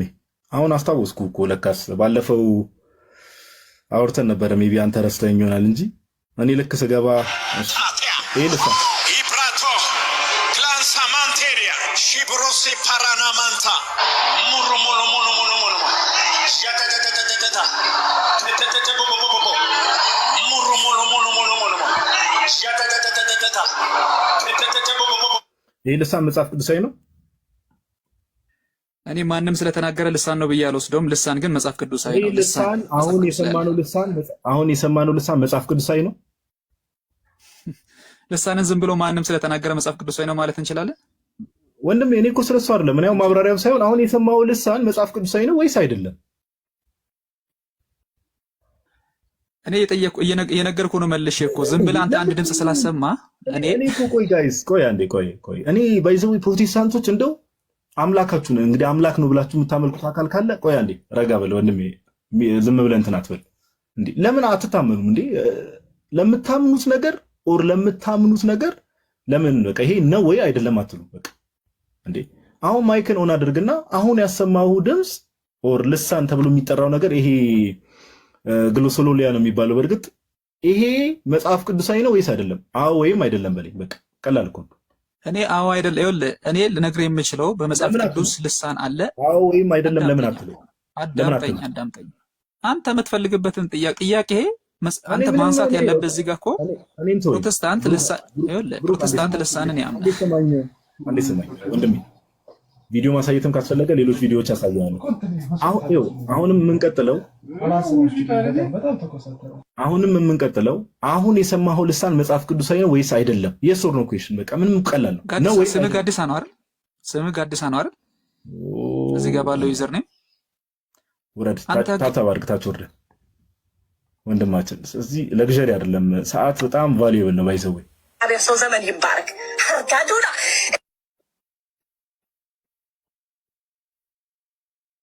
እንትን ኦርቶዶክሳዊ ወጣት በሚለው ፔይ ላይ ያለው ማለት ነው። እንትን ጋድ አይታል ሰሞኑን አንድ እንትን ጥቁር ማለት ነው። እኛ ሀገር ብቻ አይደለም ይሄ ችግር ያለው። እንትን አንዲት ሴትን እንትን መድረክ ላይ ያወጣና በጣም ብዙ ህዝብ አለበት አዳራሽ ውስጥ። እስኪ ነይ ሊሳን ተናገሪ ይላታል። ከዛ መናገር ትጀምራለች። እስኪ አንድ ሰው ወጣችሁ የኔን ሊሳን ትርጉሙ ይላታል። ከዛ ማን ይውጥ? የለም አይቼዋለሁ፣ ቪዲዮ ነው አይቼዋለሁ። ኦኬ ለካስ እንትኑ ላይ ታያቸው ይችላል፣ ግን ትርጉሙ ኦርቶዶክሳዊ ወጣት ሲሰራው ትርጉሙን ስለጻፈው ብዙ ሰው ሜቢ አሁን ላይክ እያንዳንዱ ላንጉዌጅ ላይ ይረዳው ይችላል። አሁን ጋይስ ለምን መሰላችሁ ያስወረድኩት? ኢትስ ጀስት ዌስቲንግ ታይም። በቃ ይሄ ነው። ይሄ በቃ አይታመኑም። ለሚያምኑት ነገር ራሱ ለአምላካቸው ራሱ አይታመኑም። ሰው ይሄን ነገር ከሰማ ወይ መጽሐፍ ቅዱሳዊ ነው ይላል ወይ መጽሐፍ ቅዱሳዊ አይደለም። እኔ አሁን ብትጠይቁኝ ስፒሪቱ ራሱ ኦኬ ስፒሪቱ ራሱ መንፈሱ ራሱ የተቀዳው የእግዚአብሔር መንፈስ አይደለም ብዬ ነው የማምነው። ወንድማችን መጽሐፍ ቅዱሳዊ ነው ወይስ አይደለም ብሎ ለመናገር ይንቀጠቀጣል። እኛ ፕሮቴስታንቶችን ልዩነታችን እኔ አይደለም ልዩነትን ያሳየሁት። መጀመሪያም ተበጣጥቀ አልቃል። ኦኬ ስለዚህ ይሄ ነገር እንዲህ ነው ተብላችሁ ስትጠይቁ የስ ኦር ነው በቃ ነው ወይም አይደለም። አሁን እንደውም ቅድም የወረድከው ወንድማችን ናገባ እኔ ልሳኑን እንደውም አልፋለሁ እንዲህ የምትጨነቅ ከሆነ ኦኬ እንዲህ የምትጨነቅ ከሆነ እመጣላለሁ። የካልቪንና አይዲዮሎጂ አይደለም የምትይዘው። እግዚአብሔር ሰዎችን ሁሉ እንዲድን ይፈልጋል ወይስ አይፈልግም ብዬ ባለፈው እዛ ቤት ሲይዝ ነበር። እንዴት ተጨንቀ እንደወጣ ትዝ የሚልህ ከሆነ ኦኬ። እና ከዛ አንጻር ነው የምናየው። ፕሮቴስታንቶች አንድ ቁጥር ጻፉ፣ እንቀበላቸዋለን፣ ግቡ። አሁን ስትገቡ ግን ለመዳረቅ እንዳይሆን በቃ ለመዳረቅ ሳይሆን በቃ ይሄ በትህትና ለማውራት ነገሮችን እንሞክር በተቻለ መጠን ኦኬ። ሌትስ ዱ ዛት። ናትሻ እንኳን ደህና መጣ ብሮ። እስኪ ጋዲዬ እንዴት ነህ? ደህና ነህልኝ? አንተስ እንዴት ነህ? አለህልኝ? እግዚአብሔር ይመስገን።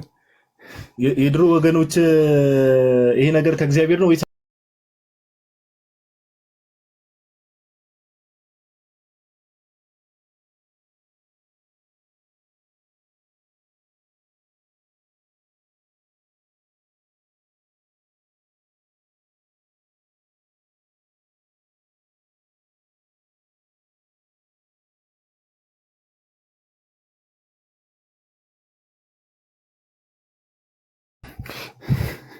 እንደዛ ነው የሆነው? አሁን አንድ ታችን ማስጠናት ጀምራለች። ቲክቶክ ላይ ካያችሁ እንዴት ነው በልሳን መጸለይ እንትን የምን ለማማደው ምናምን ብላ ቪዲዮዎችን እየሰራች ነው። እና በጣም ሶፋን በጣም የሚገርም ነው። በእግዚአብሔር ከራሳቸው እንትን ሲሉ ነበር። ባይዘው ጋድዬ ይቅርታ በመሃል ገባሁ። በባለፈው ፌስቡክ ላይ ራሱ ምንድነው ካሪዝማቲክ ዊች ክራፍት ነው ምናምን ብለው ራሱ እንዲህ አይነቶቹን እዛው ያሉ ሰዎች ራሱ ሲቃወሙ አይቻሉ። በፔንቴኮስታል ሙቭመንት በሚባል የገባ አይነት ነገር። አሁን እኮ ችግሩ ምን እንደው ታውቃላችሁ? ኦፊሻሊ አሁን ለምሳሌ የሚቃወሙ አሉ። ይሄ ካጋንንት ነው ብሎ የሚያስቡ ሰዎችም አሉ። ይሄ ምንም እኮ አሁን እሱ አይደለም ኢሹ። አሁን እኮ ሰው እምነቱን በቃ ይሄ መጽሐፍ ቅዱሳዊ ነው ካለ በመጽሐፍ ቅዱስ እንጠይቀዋለን። አይደለም ካለ ደግሞ ወደሚቀጥለው ነገር እናልፋለን። ቀላል እኮ ነው። ግን አንዳንድ ሰዎች ነገር ማንዛዛት እንደው ባህሪያቸው ስለሆነ ነው። እሺ ብሩክ፣ አሁንም ለመጨቃጨቅ ካልሆነ የመጣው ኢንቫይት አድርጌያለሁ፣ ገባ። ሌሎች ፕሮቴስታንቶች ካላችሁ አንድ ቁጥር ጻፉ። ፕሮቴስታንቶች ችግር የለውም ኦኬ፣ ችግር የለውም። አጀማመሩን ችግር የለውም። ታሪካዊ አጀማመሩን አመጣላችኋለሁ። እሺ ብሩክ ተስተካክለ መጣ።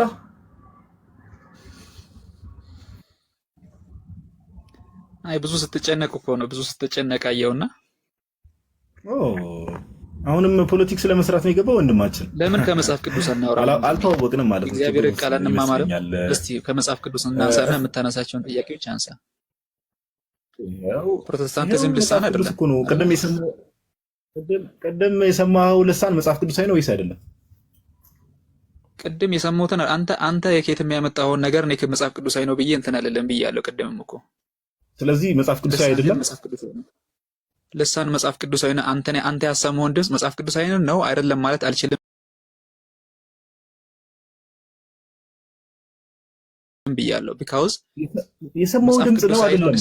የሰማው ድምፅ ነው መጽሐፍ ቅዱሳዊ ነው ወይስ አይደለም? በቃ ዛስቲ የሶር ነው በለኝ። በቃ እንዴ ምንድነው አሁን? ለምንድነው ነገሩ የምታንዛዛው? ለአንተ በመች ጥያቄ ፈጥራ አትምጣ። ይኸውልህ አንተ ልሳንን ነው አይደለም የማትቀበለው? እሺ እስቲ ጋይስ ኮሜንት ላይ ያሳውቁኝ። አሁን እንደዚህ አይነት አዝግ የሆኑ ሰዎች ሲመጡ እኔ ከወዳጆቼ ጋር ተነጋግሬ ነውና ወደሚቀጥለው ጥያቄ እንለፍ ወይስ ይውረድ? ኮሜንት ላይ ያሳውቁኝ። በፍቃዱ ነው ግን እዚህ የገባው ካልቪኒዝም ሆነ እንዴት ነው መግባት ይቻላል? እሱን እኮ ነው የምልህ። እሱ ላይ ብንሄድበት አሪፍ ነው። ጋድዬ ስለ ካልቪኒዝም እናወራ እስኪ። ጥሩ ነው፣ ጥሩ ነገር አምጥታል፣ ጥሩ ሀሳብ አምጥታል። እግዚአብሔር ሰዎች ሁሉ እንዲድኑ ይፈልጋል አይፈልግም? ይፈልጋል። ይህን ትምህርት ከካልቪኒዝም ትምህርት አሳየኝ።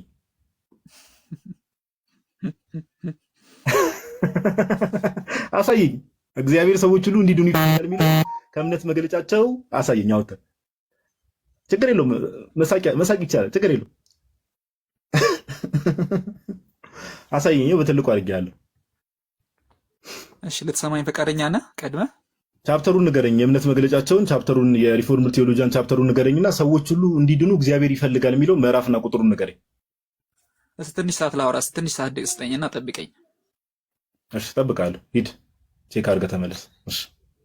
እሺ ካልቪኒዝም የሚለው አንተ የማትቀበለው የካልቪኒዝም ቲዮሪ ወይም ደግሞ ማብራሪያ ውስጥ አትግባ ብራዘር። እግዚአብሔር ሰዎች ሁሉ እንዲድኑ ሰዎች አሁን ችግሩ እሱ ነው ወንድማችን። የምጠይቀው ነገር ስማ እባክህ፣ ጉሮሯችንን አታርከምን። ኦኬ ዌስት ሚኒስተር ኮንፌሽን ኦፍ ፌዝን ታውቀዋለህ? የማታውቀው ከሆነ አላውቀውም በለኝ። ወደሚቀጥለው እንሂድ። ዌስት ሚኒስተር ኮንፌሽን ኦፍ ፌዝን ታውቀዋለህ? የእምነት መግለጫው ብሩክ ማይክን ኦን አድርጋ አውራ።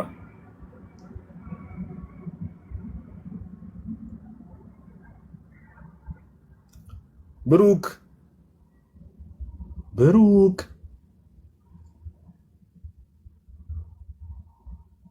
ብሩክ ማይክን ኦን አድርግ ፕሊዝ። ማስረጃ ካለ ማስረጃ ታሳየን። እኔ ማይክን እንዳላወራ አፌን እያስክ ነው። ምን ላርግሽ? እንዴት ላርግ? እግዚአብሔር ሰዎች ሁሉ እንዲድኑ ይፈልጋል የሚለውን ነገር ከእምነት መግለጫ ላይ አታሳየኝ። ካልቪኒዝም አይዲዮሎጂ ተከታይ ስለሆንክ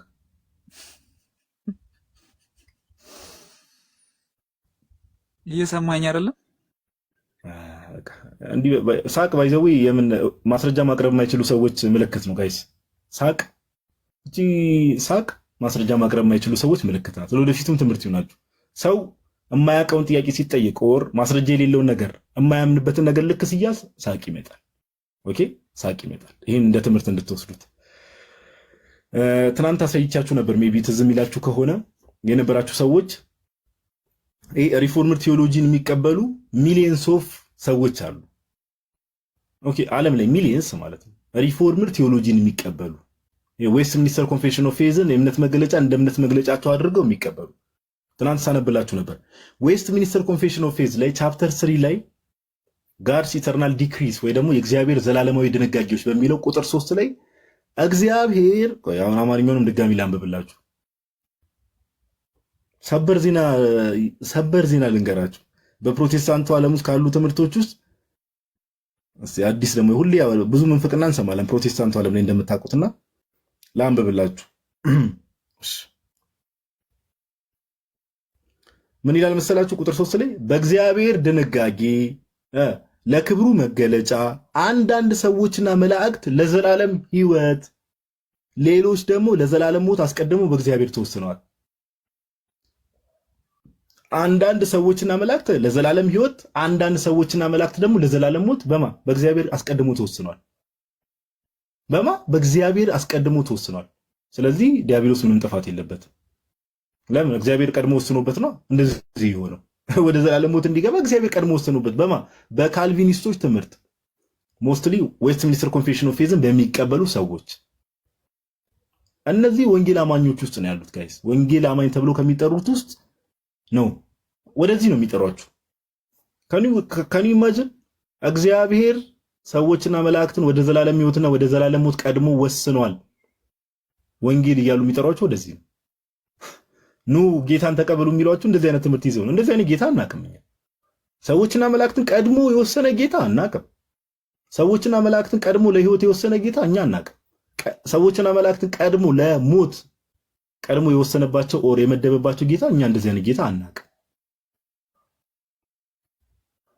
ኦኬ አናውቅም። ስለዚህ ፕሮቴስታንቱ ዓለም ላይ በጣም ዝብርቅርቅ ያለ ድብልቅልቅ ያለ ባቢሎኒዝም በቃ ይሄ ኦሪት ዘፍጥረት ምዕራፍ 11 ላይ እግዚአብሔር አምላክ ያለው ቋንቋቸውን እንደበላልቅባቸው እንዳለው ትምህርቱ እንደዚህ ድብልቅልቅ ያለ ነገር ግን ሁሉም አንድ የሚሆኑት መች ነው? የጌታ ቤተክርስቲያንን አታክ ለማድረግ ግን አንድ ናቸው። ወንጌል አማኝ ብለው ይመጣሉ። ስንት አሰስ ገሰስ ውስጣቸው ተቀምጦ ወንጌል አማኝ ነን የወንጌል አማኝ ብለው ቀጥታ የጌታ ቤተክርስቲያንን አታክ ለማድረግ ግን ይመጣሉ። ኦኬ አመላቸው እንድታውቁ ነው። ጌታችን ኢየሱስን ለመስቀል የማይዋደዱ የማይስማሙ ግሩፖች ናቸው አንድ የሆኑት። ማንን ለመስቀል? ክርስቶስ ኢየሱስን ለመስቀል የማይስማሙ የማይዋደዱ አካላት ናቸው አንድ የሆኑት። አሁንም ደግሞ በዚህ ዘመን የጌታን ቤተክርስቲያን አታክ ለማድረግ የማይስማሙ የማይዋደዱ የጌታ ጠላት የሆኑ አካላት ተሰብስበው የጌታ ቤተክርስቲያንን አታክ ያደርጋሉ። ኦኬ ይህን ነገር ልናውቅ ይገባል ለማለት ያክል ነውና ወንጌል አማኝ ትክክለኛ ወንጌል አማኝ እኛ ኦርቶዶክሳውያን መታወቅ አለበት። አንድን መሰረታዊ እምነት አንድን መሰረታዊ እምነት አንድን መሰረታዊ እምነት አንድን መሰረታዊ እምነት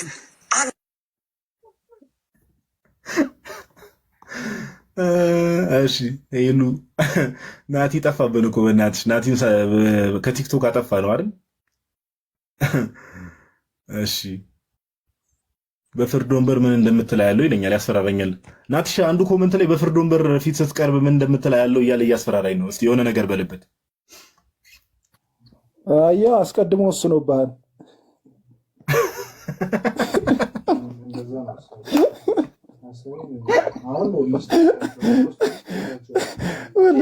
ወሰነ የልቤ ልናገር እንጂ ናትሻ ቀድሞ ከተወሰነብኝ እኮ ምንም ማድረግ አልችልም።